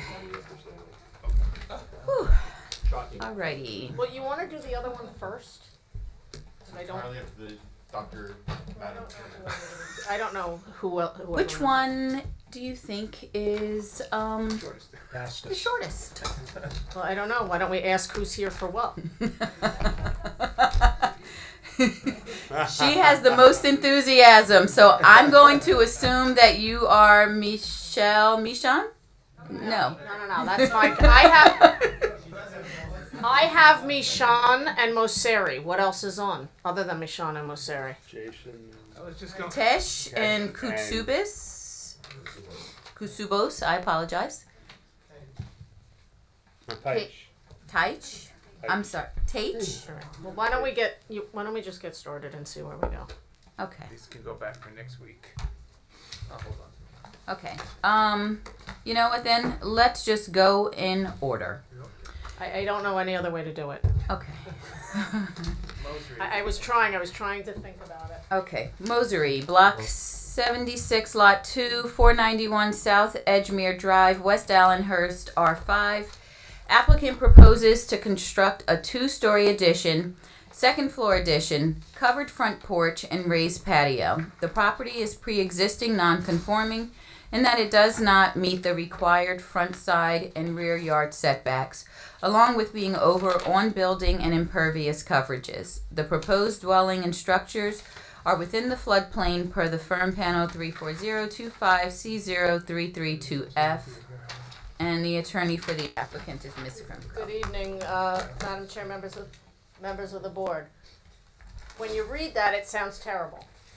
When you hear what we're dealing with, you'll understand that it's not as terrible as you think. We have an undersized lot that's oddly shaped on Deal Lake that is deeper in one portion and narrower in another, that is portions in the flood hazard, and that has a 25-foot setback from the top of bank imposed by the DEP. So we have the quintessential hardship of a lot that can't be developed according to the ordinance because of the size of the lot, the shape of the lot, and existing topographic conditions and environmental constraints. So, as you're going to hear through the testimony, what we're looking to do is take an existing house that's entirely non-conforming and add onto it, consistent with what else is in the neighborhood, in a way that minimizes the variance relief. What I'd like to do is mark some things into evidence, hand some things out, and then I can call my witnesses. And I apologize. I know with the bigger cases, you forego the reading of the reports and you have me just get started. I don't know if you'd prefer to have the reports read first. You're right. So let's mark the packet as B1. And Jim, an overview. I'm gonna summarize. I'm not gonna go through, read the whole report. What Ms. Krimko said is right. This is a very small lot. It's 5,280 square feet, and the zone requires 7,500 square feet. It's basically triangular in shape, and when you apply the setbacks, you get a very small triangle that can be built in. I don't know if any of you remember the old photo mat kiosks that used to be out in parking lots. That's about what you could put on this site legally. In addition, so the setbacks are all a result of the hardship of the shape of the lot. With regard to the coverage, the ordinance subtracts, before you calculate buildable lot area, it subtracts floodplains and other environmentally sensitive areas. When you do that, there's nothing left to build on. So your buildable lot area is 0. And so you can't divide by 0, so theoretically the building coverage and the impervious coverage is infinite. It's a classic hardship, and I think we need to hear testimony as to why they're doing what they're doing and why it makes sense. And quite frankly, in looking at it, I don't have a big serious problem with it in terms of for planning and zoning matters. Ben, because of engineering issues, may have some issues. I don't know. Mr. Matlack? Thank you, Madam Chair. I'll read briefly my comments. So the proposed development results in an increase in impervious surface. It should be noted that the development does exceed the maximum allowable impervious coverage and the building coverage required by the ordinance because of the environmental restrictions that Jim just talked about. It does not meet the definition of a major development in accordance with the stormwater control ordinance, and therefore compliance with the NJDEP stormwater regulations is not required. I have in here that it's recommended that the increase in impervious surface be mitigated with stormwater management measures to not increase stormwater runoff from the site. I believe the applicant's engineer will speak to that. And the applicant should verify if a basement's proposed. It looks like there's stairs going down from the first floor. It's existing. It's existing, Ben. There's no basement proposed. And it's noted that the property is partially located in the within an AE 11 FEMA flood zone. Any outside agency approvals should be forwarded to our office and the township. And just so the board knows, we did get all of our NJDEP approvals, and we're happy. I thought we submitted them with the application, and we may have, and you just may not have gotten them, but I'm happy to forward them to Ben. May I? Oh, is that it, Mr. Matlack? Yes, I'm sorry. Okay. Thank you. So A1 is the survey by DPCSS, and that is dated 9/20/22. That's a topographic survey. A2 is an updated survey of property. Actually, did you base it on both of them? Yeah. Okay. A2 is another survey of property by Charles Sermont. That's dated 5/7/18. A3 are the plot plans prepared by French and Perillo Associates, dated 5/9/23. A4 are the architectural plans prepared by Robert A. Hazelrig and Associates, and those are 6/5/23. A5 is a photo packet of 2 photos. The first one I took, the second one was downloaded from Google Earth. And again, this is to show the board, as you're going to see, it's a unique area of town, and it's to show the board what's existing out there. And the first picture shows the subject property at the front of the picture, and the second picture shows the view looking from the cross street. A6 is a colored rendered existing conditions and proposed plan prepared by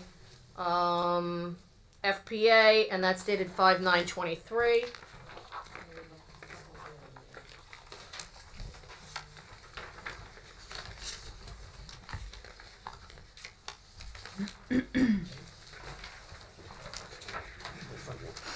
A7 is an aerial of what is essentially the neighborhood portion that fronts on the lake, and that's downloaded from Google Earth. And the red arrow indicates the subject property.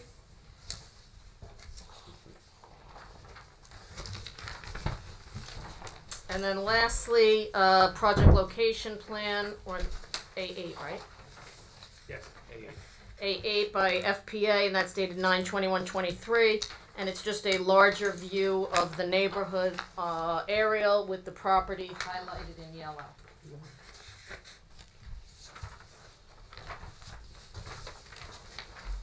That, I I'd like to introduce Keith Smith.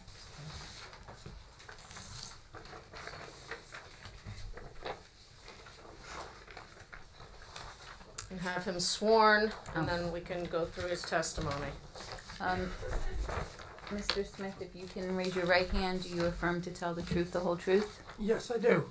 Okay, and if you can just tell us briefly about your credentials. Yes, I'm a licensed professional engineer in the state of New Jersey. I've been licensed since 1988. I've appeared before over 45 boards and agencies throughout the state to provide professional engineering testimony. I've also served as a municipal engineer for a number of municipalities. Okay, we will accept. Thank you. So let's start with, if you could, Keith, let's talk about when designing an addition to this house, what constraints we had to deal with. Yes, the property is adjacent to Deal Lake. The property itself is irregular in shape. It's easier if I put the... This is the project location plan that was just entered into the record. Mr. Smith, if you want, you can use, You can use we the have an easel. easel.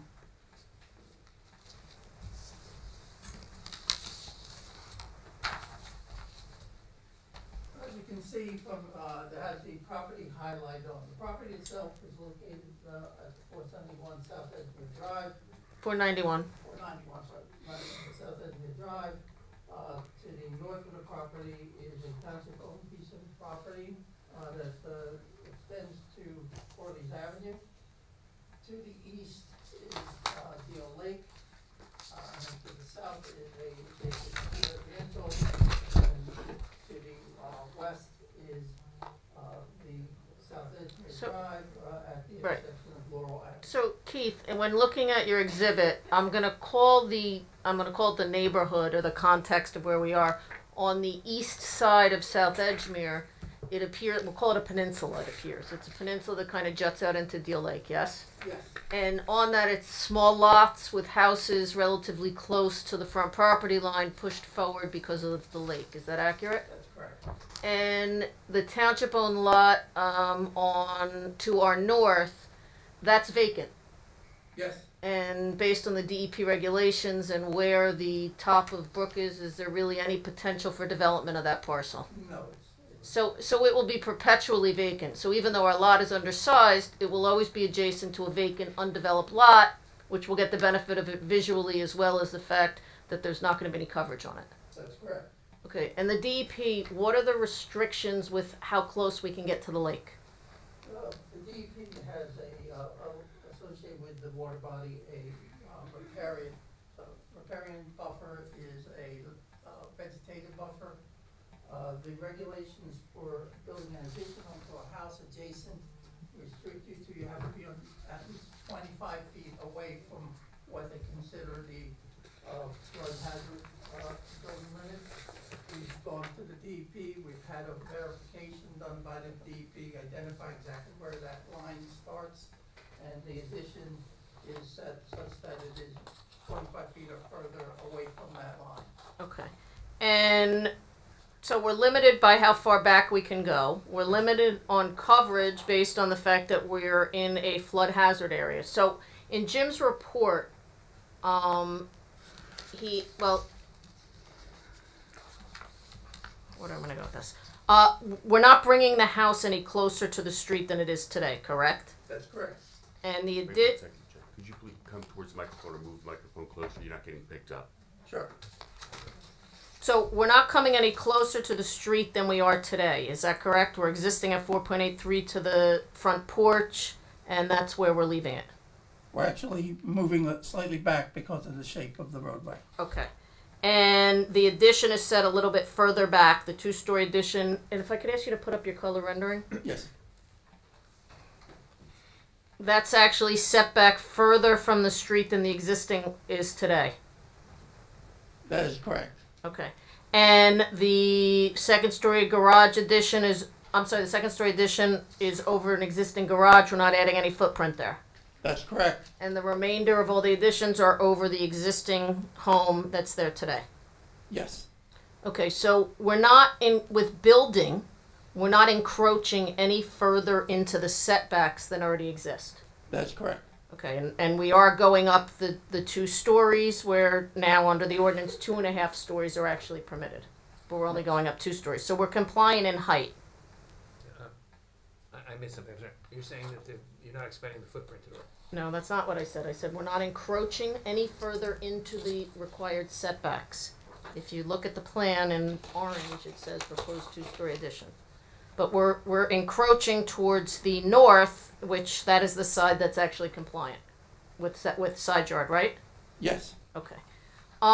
With regard to coverages, and the architect can testify as to the size, based on how the ordinance determines building coverage, what building coverage and lot coverage are we seeking variances from, based on what the ordinance requires? Well, based on what the view letter, it would say that none of the property can be developed. So it would be 0. But if we weren't environmentally constrained, according to Jim's letter, would you say, Jim, we'd be at a building coverage about 43%? Let me double check that. I think it was 31. 37%. Oh, 37%, I'm sorry. So, in Jim's letter, he asked you to take a look at the other lots in the area to see whether or not what we're proposing is consistent with the character, which, as you know, is important when granting variance relief. So, why don't you put up your location map so you can point out the various lots? And you did an assessment, as I understand it, based on aerial measurements as well as tax records, correct? Yes. Okay, so these are approximate, but it's certainly for the purpose of giving an idea. So our location is, if it were unencumbered, is about 30-something. The lot immediately next... It's 47%. Okay, so I was right. 47. You were right first. Okay.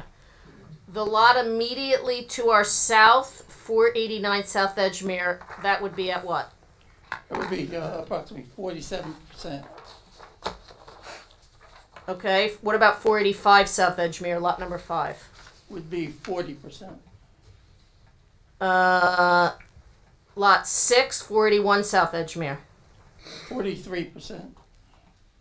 And finally, lot 7, 479 South Edgemere. That would be 73%. Okay, and that would be building coverage?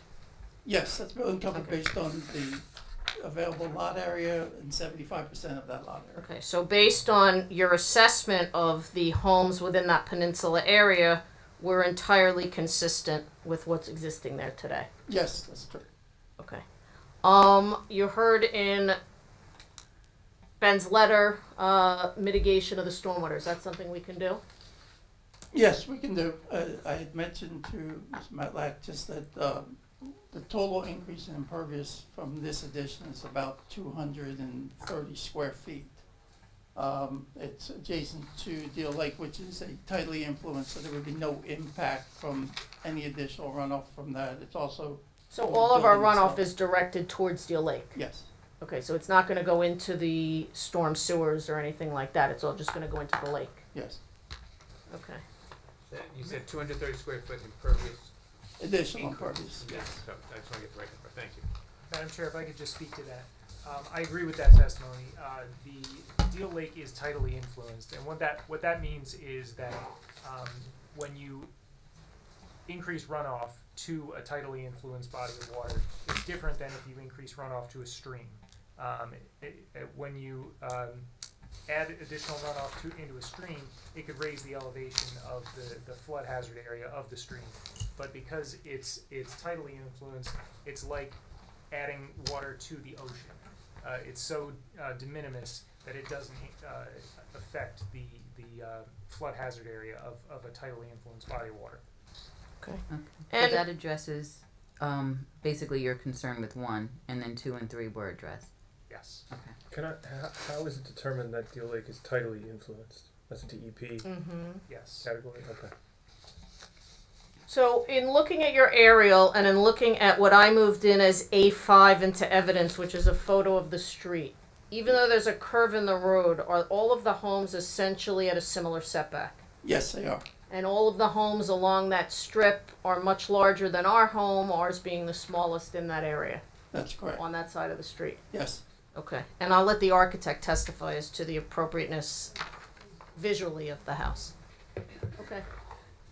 Any questions for Keith? Any questions from the board? I had a question. So the lot coverages that you gave us were for the properties on Deal Lake, correct? Yes. How about the properties that are not on Deal Lake, on the other side of South Edgemere Drive? What percentages of those? We didn't study those, Mr. DeGennaro, for two reasons. One, I don't consider them in the same immediate area, but two, none of those have the same constraints of having the lake coming in and encumbering the size and making such a weird shape. If you look at it, all of those other lots, most of them are relatively larger and don't have the same kind of interference with the lake. It was my understanding from Jim, you wanted to know in that immediate area. Yeah, I was more concerned with the area between South Edgemere and the lake, particularly since you do have all that open space. So it changes the whole ambiance. Any other questions from the board? Just when you said that there are stormwater measures in place, that there's no engineering to deal with the stormwater. You're simply stating that the runoff goes into the lake. It's a grading, Okay. where it'll grade and drain towards the lake. Okay, any questions from the public for Mr. Smith? Yes, sir, if you can please come to the table microphone. I just have one quick question. Hold on, sir. We need to get your name and address. Oh, I'm sorry. My name's Donald Yacovone. I'm at 500 South Edgemere Drive. Could you spell your last name, sir? Yacav, like Victory, O-N-E. Yeah, this man mentioned that, or somewhere I picked up that the subject property is part of a peninsula. It is not part of the peninsula. Whether that makes a difference or not, I don't know, but I just wanted to correct everybody. Well, and again, Mr. Yacovone, just to understand, I was just saying visually it was part of a peninsula. If you look at the part on that side that kind of sticks out into the water, I wasn't saying it was legally or accurately a peninsula. I was doing it by way of visual reference to the board. Well, even that I take issue with. Okay. The peninsula, by definition, means it's the part that juts out into the lake or into the body of water. The subject property does not jut out into the body of water. Okay, noted. That was the only comment I wanted to make. If I'm supposed to continue with my comments, or it was just a question? Question. Okay. That's all. And what was your address again? 500 South Edgemere. And if I could just ask on that exhibit where you live in relation to this property?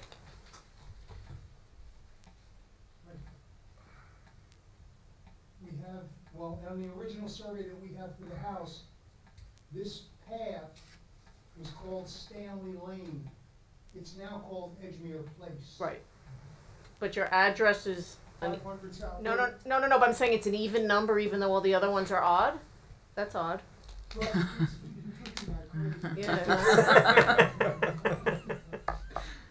Okay, any other questions from the public? Yes, sir, if you can please come to the microphone and state your name and your address.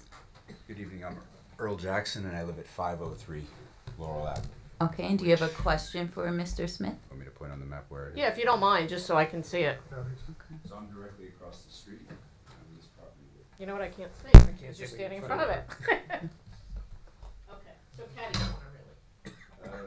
Pretty much across. For part of it. A good stretch of it is across. Okay.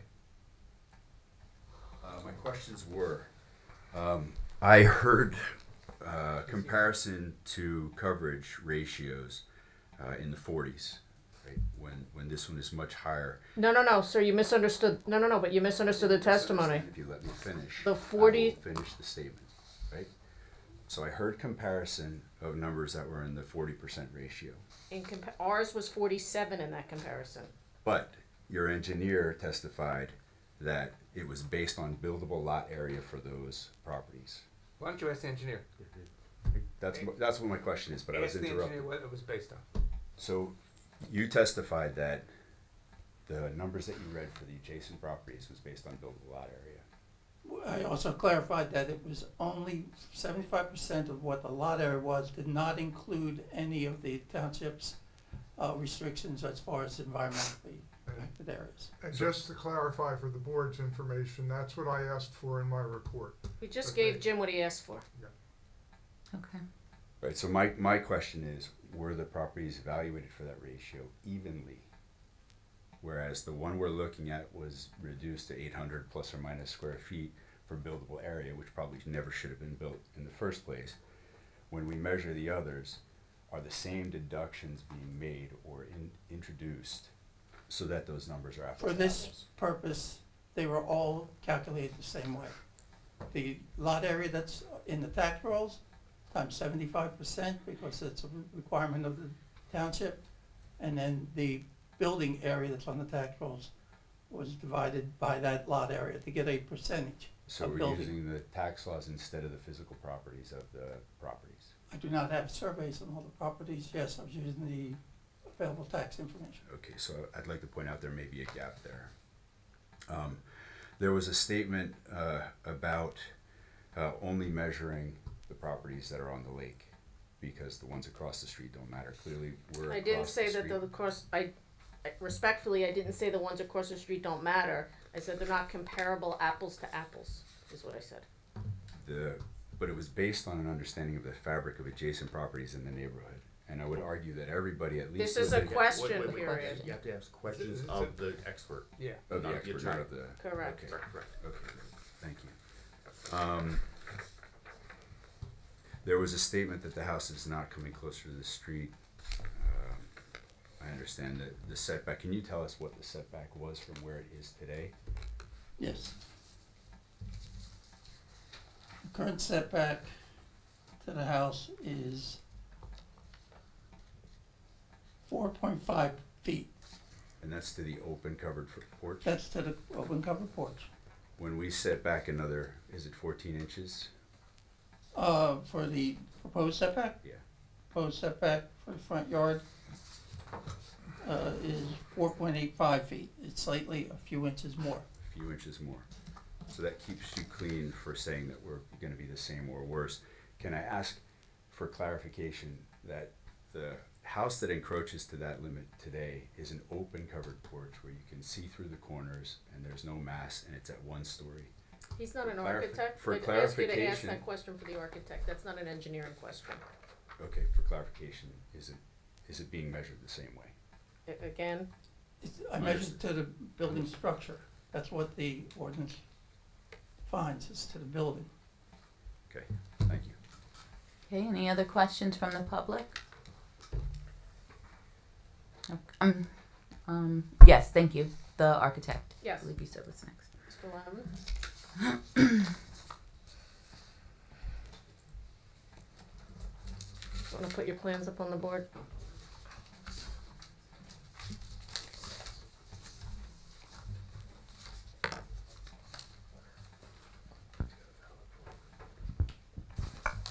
Okay, if you can state your name, please. Thomas Lavin, Robert Hazelrig and Associates Architects, 3430 Sunset Ave, Suite 1, Ocean. And if you can raise your right hand, do you affirm to tell the truth, the whole truth? Yes. And can you tell us about your credentials? I'm a licensed architect in the state of New Jersey, bless you, since 2007. You've testified before this board numerous times. Testified numerous times in town, yes. Okay, we'll accept. Thanks. So if you could, Tom, briefly walk the board through what's existing there today and what we're proposing. Okay, we have a bungalow house, covered front porch, living room, dining room, kitchen, with a small sunroom and garage on the south side of the house. Upstairs on P 1.1, we have 3 bedrooms and a loft over the garage that's only accessed through the garage through a pull-down stair. All right, and then the proposed conditions? Proposing downstairs is to add a 16 by 18 family room on the north side, reconfigure the living room, dining room, kitchen to make the spaces a little bigger. The garage is remaining, raising patio at the back. Right now, the going from the kitchen, you go down full set of stairs to get to the patio, so we want to raise that, make it more usable. And then upstairs, we're reconfiguring the 3 bedrooms with the addition over the family room to create 4 bedrooms that are at the back of the house facing the lake, and adding a bathroom and laundry, additional bathroom and laundry area upstairs. There is an existing basement under the original kitchen, living room, and dining room. It's approximately 6 foot high. I went down to measure and I had to squat, so. Okay, but we're not proposing a basement under the addition. No, we're doing crawl space on the addition, but they wanted to move the laundry up to the, so it's more easily functional. Okay, and with regard to the elevations? Staying on that page, I'm sorry. In the existing conditions, we have a front porch that extends the entire width of the house. Correct. And it appears that we're truncating that, keeping the open front porch. Yes, we're just keeping the south side of the porch. And then removing the north side and just adding a little pop out for the kitchen and then the family room. And it all steps back from the porch to Steps the back addition, then to the next porch and addition. So Correct. it somewhat follows the curve of the road? Yes. Okay.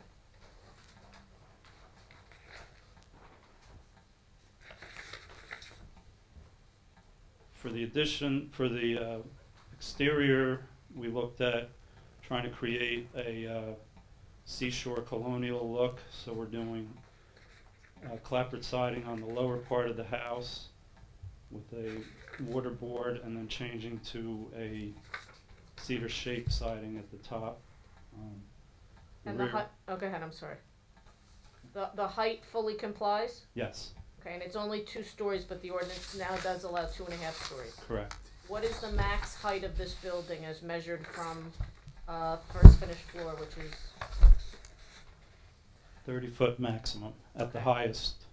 And it's allowed to be Remain. 35 feet high? Correct.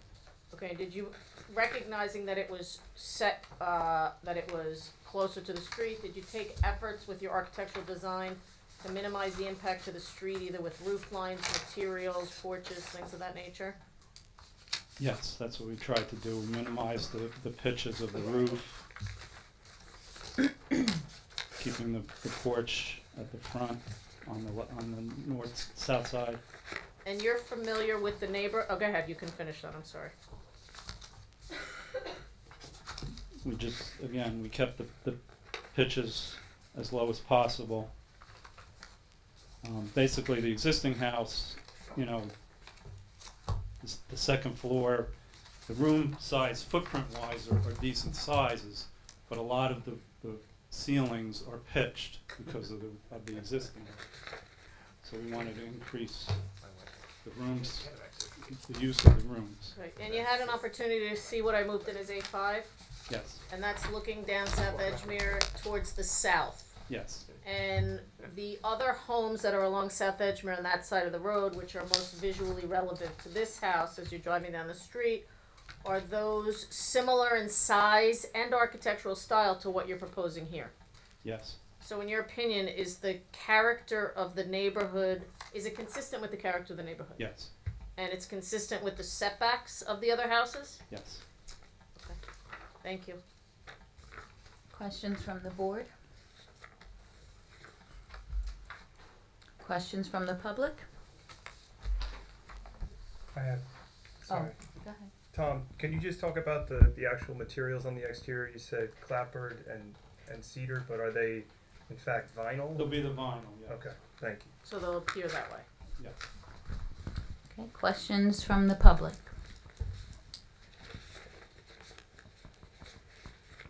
Sorry, I don't want to give you a question, but I thought you had a question for the architect. Okay.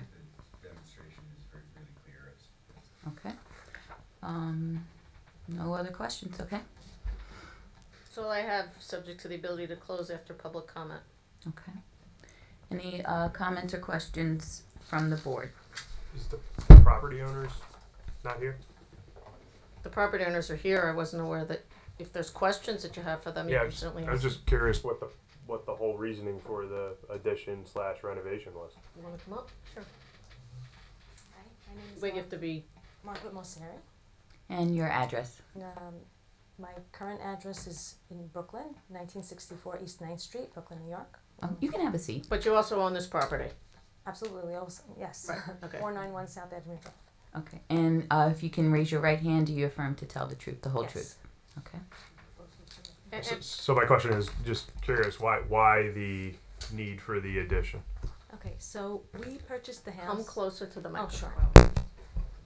We purchased the house in 2018, and we were looking to downsize. We actually owned a home on Crosby Avenue in Ocean Township for almost 20 years, and my youngest children were getting married, and we thought that the 3 bedrooms was perfect for us.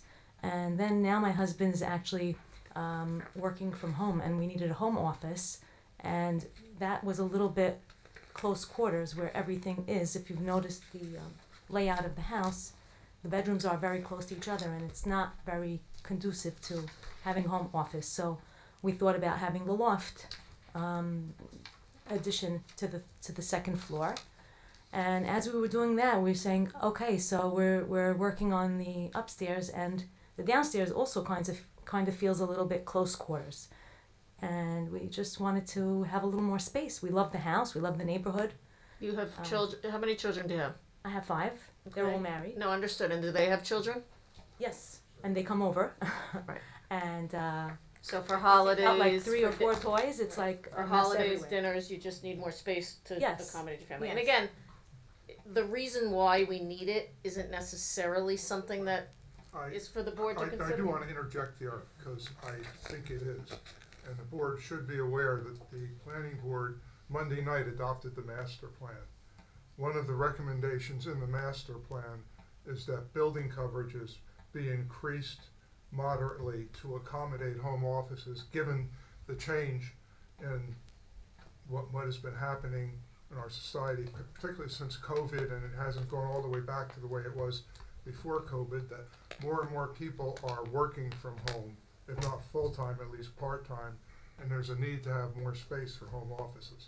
So I think that As the it applicant's relates to- testimony actually helps them out because it is more consistent with the recommendations of the master plan, which is only 3 days old. I haven't Thank read the you. resolution yet. Any other questions or comments from the board?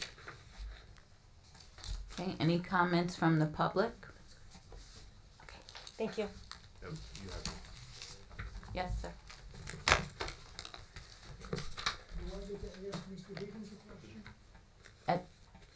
Can we have the gentleman just make his comment and then He's here. Okay, okay.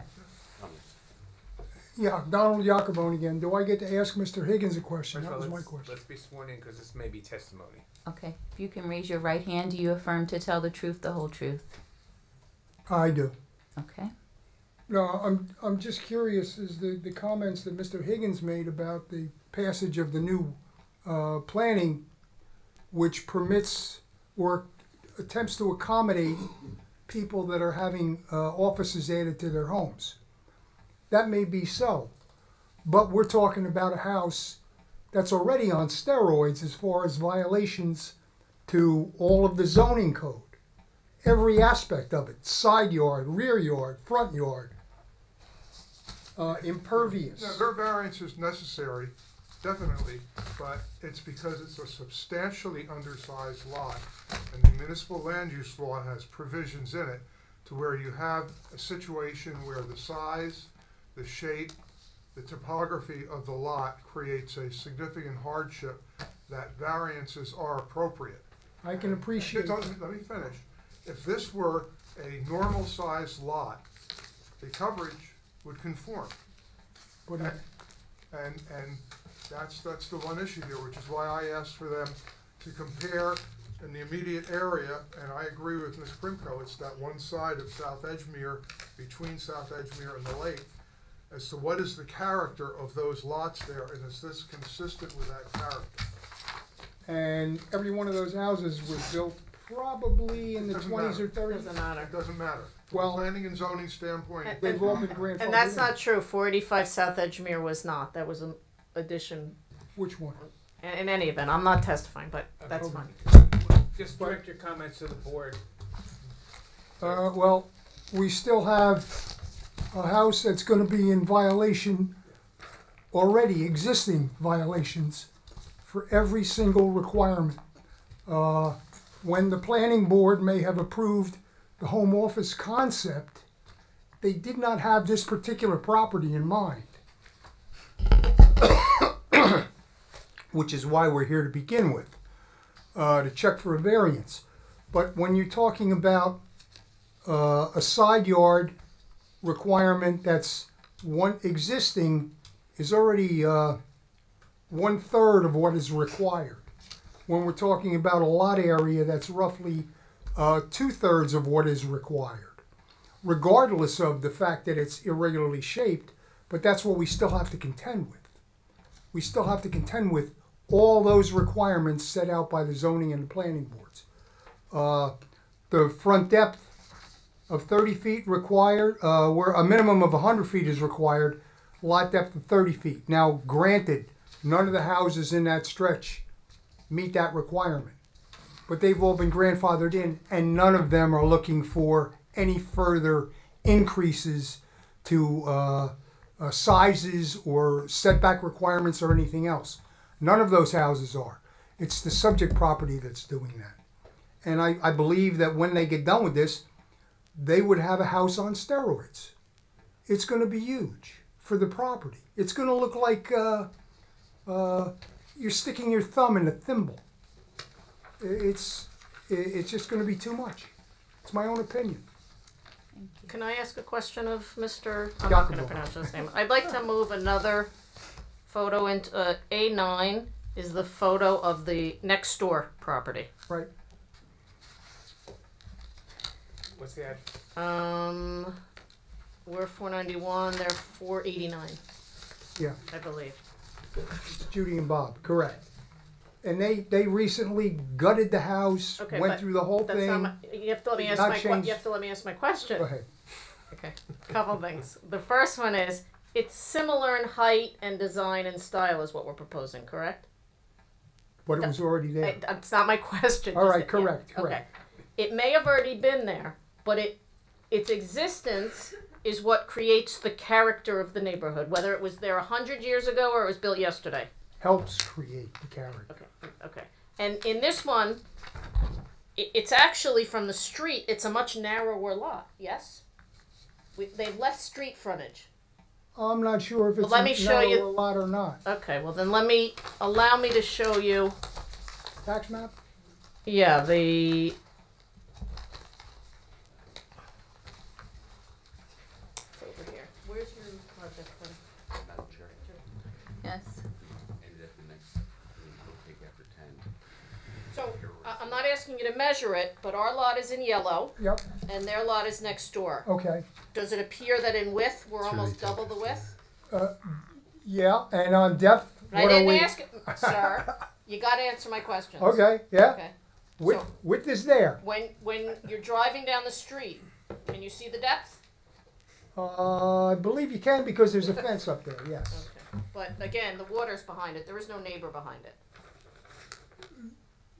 Well, Water's behind it? I'm not talking about that, yeah, okay. So again, you have an existing house in similar size with much closer setbacks on a half the size lot next door, correct? If we're gonna argue about size of the lot, can we talk square footage of the lot versus square footage of the lot? Well, That's certainly one aspect of the size of a lot. Again, I'm only asking about the visual impact because you said it's going to appear to be a house on steroids. So I'm just asking about it visually from the street. Yeah. Okay. That house looks fine. Okay. It's balanced, it's, Even though it's on a lot that's half the size in width.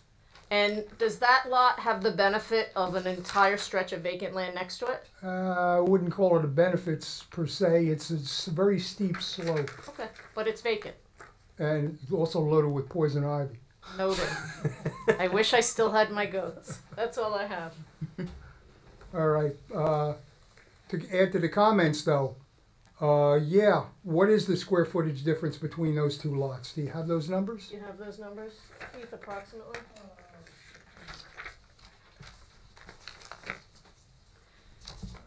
A lot, in front of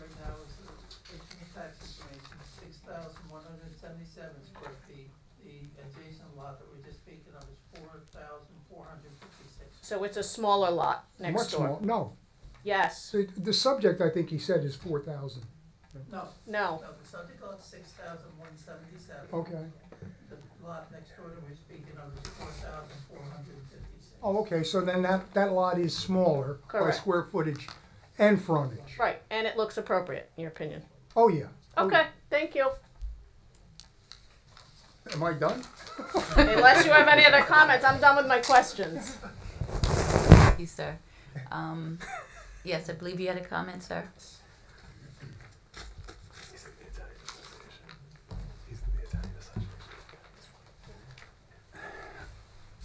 Again, my name is Earl Jackson. He was sworn in before, I think.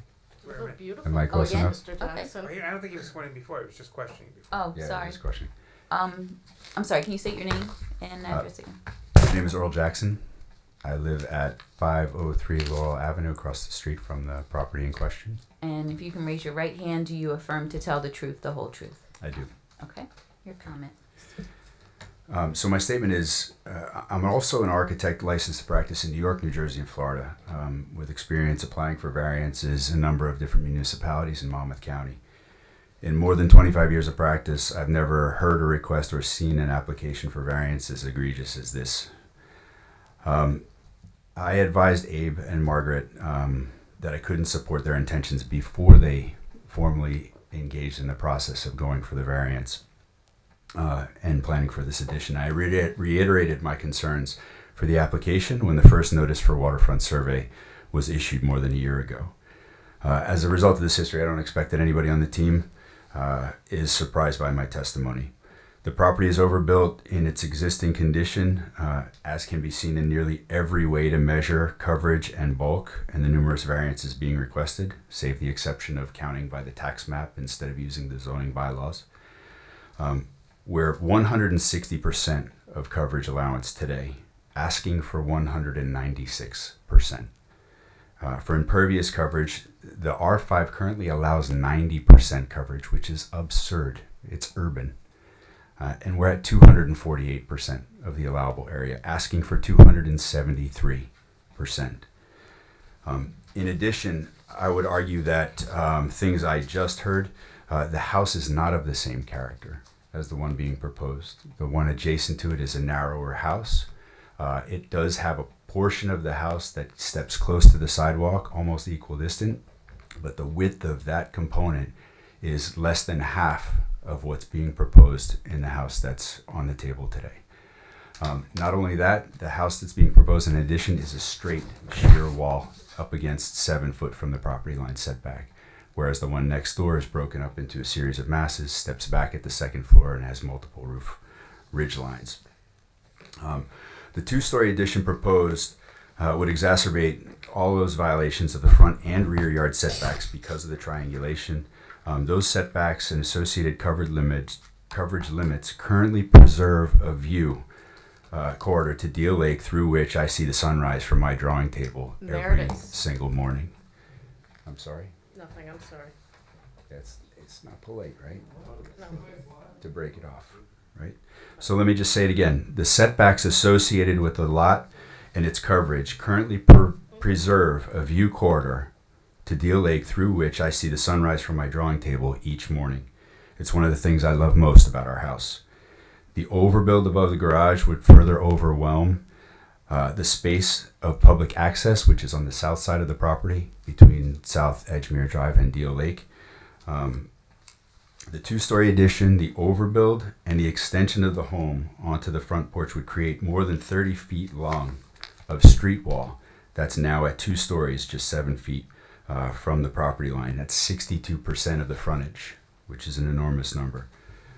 At 7 foot from the property line, this causes a massive change in neighborhood character, and we measure neighborhood character by the street side of the house, not the lake side of the house. One of the things we love about the character of our neighborhood is the front porch to sidewalk relationship that is prevalent in West Allenhurst, and this proposal would continue to erode that condition. I would like to remind the board that while we evaluate such proposals in 2 dimensions, in plans and elevations, it is because of our perspectival experience, our 3D view of the world, that height and setback ordinances have been authored to work together. Oftentimes, allowable heights and setbacks are the product of their relationship to one another as opposed to being fixed numbers not to exceed. So while we're not exceeding the height, the exacerbated condition in the front yard is making that height much worse. The perceived height of a 2-story addition just 7 feet from the front property line would be equivalent to a 90-foot structure at 30 feet back by the view angle from the sidewalk. And this is a big issue. I think that granting any of these variances tonight would be making a statement that it's okay to create a street wall that significantly diminishes our access to light and air and negatively impacts the sidewalk experience for dog walkers, kids waiting for the bus, or anyone walking from points south in the neighborhood to Corley's Avenue towards the bridge. It would be making a statement in support of further degradation of the ecological, natural, and serene qualities of Deal Lake. It would be making a statement that we do not care about the scale, quality, or character of our neighborhoods. It would be making a statement that we will continue to ignore the parking problems that occur during the summer months by continuing to allow more bedrooms and fewer off-street parking spaces in single-family residential districts. This is an issue that's commonly addressed in the NJAC 521 residential site improvement standards, and it's not mentioned tonight. Because we comply. 4 bedrooms would require 3 parking spaces off-site, and there's not room for 3 parking spaces off-site. I respectfully disagree. Okay, we can Actually, ask the 4 professionals. bedrooms requires, according to the residential site improvement standards, 2.5 spaces. Which rounds down and to you 2. round down with that, so there's 2 spaces. We it comply. complies. And I don't necessarily agree with that, but that's what the law is.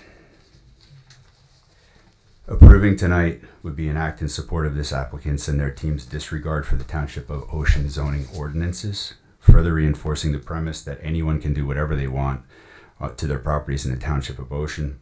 It would represent the board's disregard for the zoning ordinance, where you approve this, in order to preference one resident's desire and quality of life over another. In conclusion, I'd like to thank you for volunteering your time this evening and hearing our concerns, for protecting our neighborhoods, and for upholding the Township of Ocean zoning ordinances. Thank you. Any other comments from the public? I have a graphic that shows the condition of view shed. The view is not protected, so I'm not sure that. It's access to light and air, and the reason why we have height and setback limitations is to preserve that. Understood, but the setback at 30 feet or the setback was not going to give you your view. We don't need a variance from the north side. The exacerbated condition where we're filling more mass in the front yard setback along the narrow portion of the site creates the condition that impedes our access to light and air and enjoyment of the property. Understood. And if you guys would like to take, this is the condition of the adjacent property, and the red line is the view angle from the sidewalk with the current condition: 1 story, nice porch, it's great. We have exchange all the time, we talk. And the 30-foot setback would leave the house here. Okay. If we allow this to occur and allow that house to come forward at 2 stories to 7 foot, the same trajectory would end up a 94-foot structure in terms of its ability to block or allow lighter air. Okay. You have any objection to that? Obviously, he prepared them himself. Yes, you prepared. Yes, that's fine. So let's enter those as. Let's move them all in together. 1 and 2. The other issue that shows the extent of that problem: existing home and open front porch, covered but open, exists as this. And removing half of the front porch and filling it 2 stories and adding into the side yard would produce a mass that covers nearly greater than 50% of what's there on the frontage today, 62%. 3 and 4. You have them? That's fine. We have to give them to Claire. I can take them.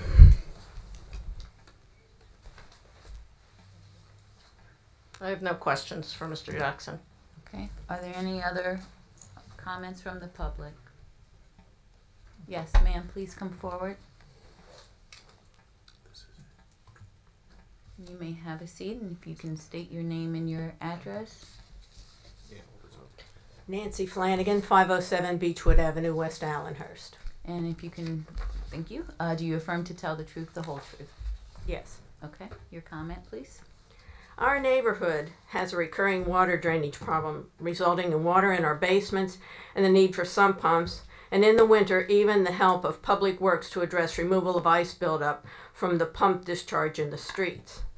Covering the earth with this impervious surfaces only increases everyone's problems. Additional building in this floodplain will only increase the drainage problem. Now, I heard the comment that it's going into the lake. And in theory, that works. In practice, Deal Lake has fingers, and it doesn't always respond quickly to the ebb and tide. The tide's ebbing. And so when we have a lot of rain, we have a water problem. Putting more surfaces that will not absorb the water in our neighborhood doesn't affect just one property, it affects the whole neighborhood, and we've had that problem continuing. This is not a primary residence. The core family size has not increased since the purchase this house, and it's apparent that they're overreaching with this request with a disregard for the current limits on lot coverage and setbacks. The property is already overbuilt and does not conform with any of the required setbacks. To permit additional building is not in the best interest of our neighborhood or the township, and it makes a mockery of the ordinances. Having a house on the lake's beautiful, but other homeowners in the neighborhood love the lake and desire our views to not be obstructed and eliminated by overbuilding. The lake view should remain open to the whole neighborhood. This request is asking for much too much on an already much overdeveloped lot. If the family needs a bigger house, it should be located on a much bigger lot. Thank you. Thank you. Is there any other comments from the public? Sir, please come up.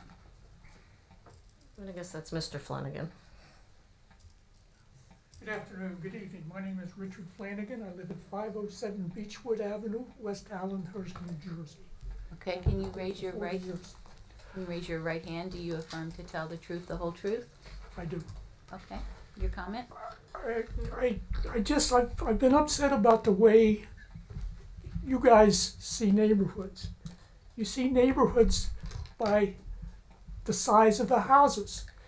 4 houses are together on the beach side, and you say that's a neighborhood. You say 4 larger houses across the street, within spitting distance across the street, are larger houses, therefore it's a different neighborhood. It's not a different neighborhood.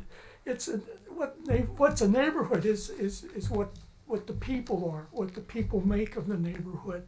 To simply decide what you need, had there only been 2 houses across the street, the same size, she would have tried to argue, excuse me?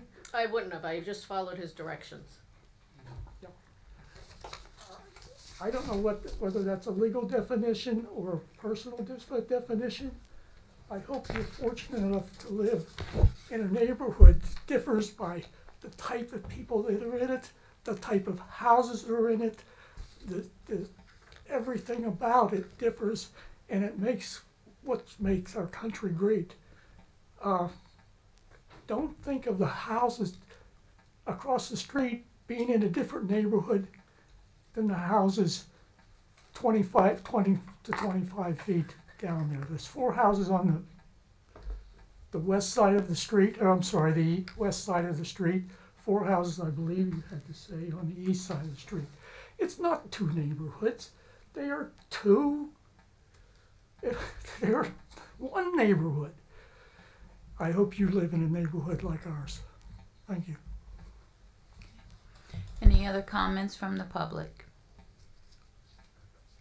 Okay, a motion to close the public hearing. Make a motion to close the hearing. I'll second.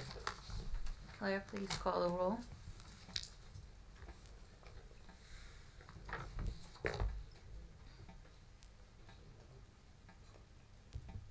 Palumbo? Yes. Yes. Kimura, Yes. DeGenaro. Yes. Kaplan, Yes. Malinowski. Yes. Okay. May I, Madam Chair? I'm sorry. Oh, Yes. I know. so I, Summation. I don't want to come off harsh, and it's not intended. But the reality of it is, no one is entitled to a view of the lake unless you purchase a house on the lake. If you remember, we came before, I don't know how many people were here, we came before this board. Neighbors were objecting to our application, and we agreed to give them a site easement over our property so we would never build anything that would block their view. That's a property interest in it. I understand that the neighbor directly across the street has enjoyed some open space in our side yard while he owned the home. But the side yard we're encroaching into is compliant. The nonconformity is with regard to the front setback. That front setback, if we were set back 30 feet and put the same building there, regardless of how it's perceived from the sidewalk, and I don't necessarily agree with his analysis, but regardless of how it's perceived from the sidewalk, it's going to block the view no matter what.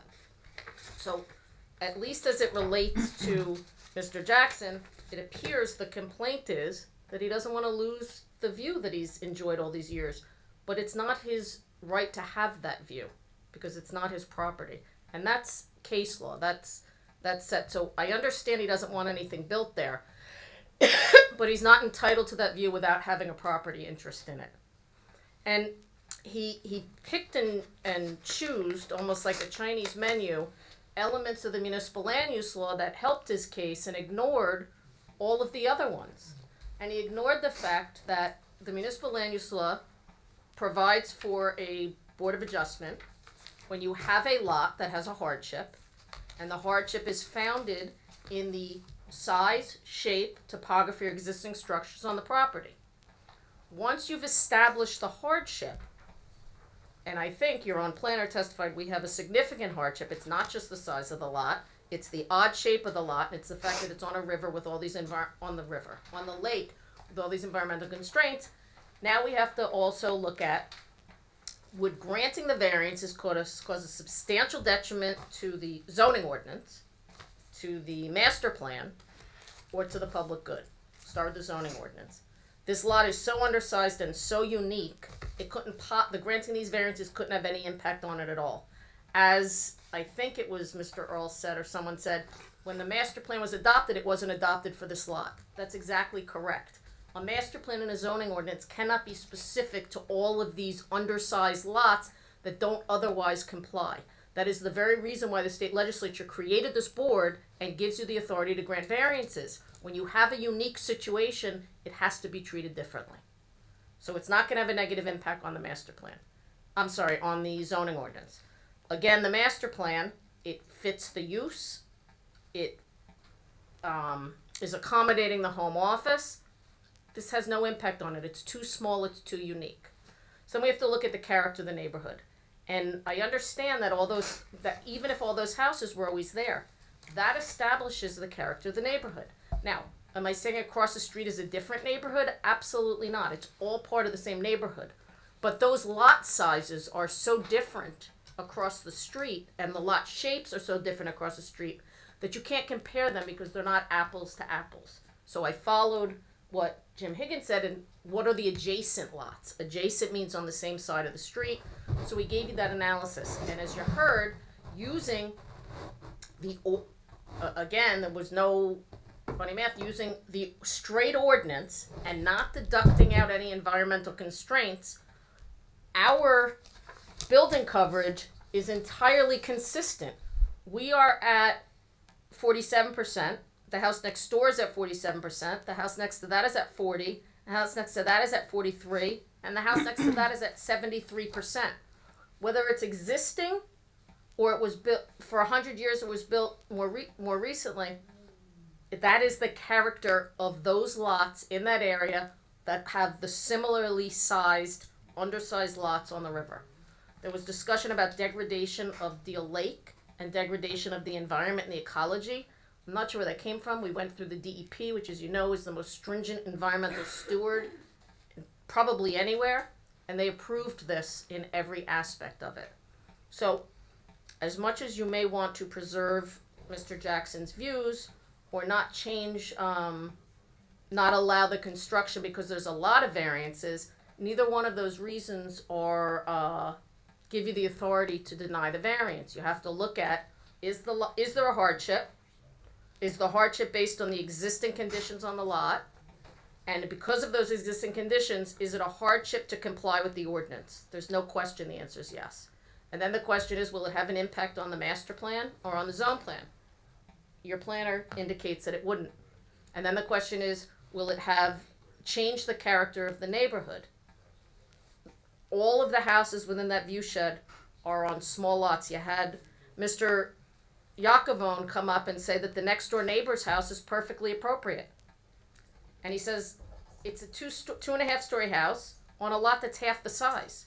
We're double the width, and we have the additional frontage. So our house appears to be on a much larger lot than it is. So as I said from the beginning, it sounds like a lot of variances. I understand that usually the quantity can make you uncomfortable, but I think in the context of all of the unique hardships relative to this lot and the existing structure, the character of the neighborhood, and what's being proposed, I believe that the variance is appropriate, and I believe it was supported in the reports of your engineer and your planner. And I would ask you, notwithstanding the neighbor's desires to have a view of the lake, I would ask you that since my clients own the property that is there, that you allow them to develop it consistent and pursuant to the municipal land use law and the proofs required for granting variance relief. Okay. So the application is for the front yard setback, side yard setback, minimum yard, rear yard setback, and the maximum lot coverage. Okay. Will someone offer?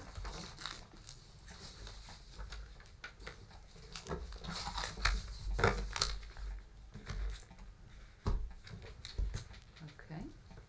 I'm gonna move Nope. for negative resolution. Okay. I'll second. Okay. There's a second. So, guys, you're getting picked up on the microphone. Okay. Claire, will you call the roll, please? Well, and as you do, I need to know the reasons. That means you're against it, right? I need to, you guys have to give me kind of your reasons so that we would incorporate that into the resolution. Let me see. Gentlemen, please. Gentlemen, you're getting picked up by microphone. Roll, go ahead, roll call. Issue. Salomo, Gonna have to say no due to the size of the, No, Oh, I know, okay, I used so- to, the motion was to deny. To deny. If you want to deny, you say yes. yes, Okay. Why? because of the lot of the size of the, application, compared to the lot. Bastiano, No. You're not denying it? So you're voting no to deny it? Okay, Right. and it's confusing. Like you said. Okay, next name. I went through this once before. Yes. Notably, Ms. Krimko, you pointed out the third aspect of what we are here for, and that is an impact on the public good. I think Mr. Jackson actually had a compelling case as to how this project impacts the character of the neighborhood negatively and impacts the public good. I think we should take that into consideration strongly. Yes. I agree with essentially what Mr. Chamorro said. Wait, when you say you're voting Yes. yes to deny. Yes, to deny. Yes, correct. I mean, the representation of 5 properties as the whole neighborhood just doesn't sit well with me. And, you know, the idea that you can isolate these 5 properties and say that they are exactly the same and everything else is essentially doesn't matter or isn't applicable, it just doesn't lead me to believe that this deserves a positive resolution. Kaplan, No. Madam Chair, What do we have? 3 Okay. yeses, 2 noes. couldn't be, we need 5. We have 7 people voting. Right, and Mr. Lemensky didn't vote. Mr. Yeah, nobody's calling me up. Right, I know. I'm Oh, yeah. trying to tell him. Nobody's calling. I think you have to call him before the chairman. I'm yes. I'm looking at the plans here. I think it totally changes the conformity of the neighborhood, and I agree with my colleagues there that you're trying to compare apples to oranges across the street. It just doesn't conform. Madam Chair? I'm trying to remember how this goes. I want to see, I guess, more comparables, which would be the homes across the street. So that would be a no. Okay. No, that No, would that be, would be a yes. Are you denying the application? yes. That's a yes. The motion is to deny. The motion is to deny, so then it is a Yes is no, yes. no is yes. I think we have 5-2 Correct. to deny. Okay, and the application is denied. We'll hopefully see you with a smaller edition in the near future. That may work. Thank you, Claire. At time is 10:41. Jeez. Please have a motion. Make a motion to close the meeting? Yeah, well, let's carry the other matters We will on carry the record. Jason Tetch, and I apologize if I mispronounce it. Block 130, Lot 1 and 2, 1900 Sunset Avenue, Ocean R6, and Antonios Koutsabos. Block 38, Lot 95, 4 William Lane, Ocean R2, to October 19th, if I'm not mistaken. The next meeting here with no, Wait, you forgot one. We got number 2, Mr. Michon. oh, I'm sorry. And Isaac and Michelle Michon, Block 8.01, Lot 20, 5 Tulip Court, Oakhurst, R1. Those 3 will be carried to October 19th with no additional notice needed. And I can't be here that night, so I guess I'll see if Rick can come. Okay. And Motion to close? is there a second? Second. All in favor? Aye. Aye.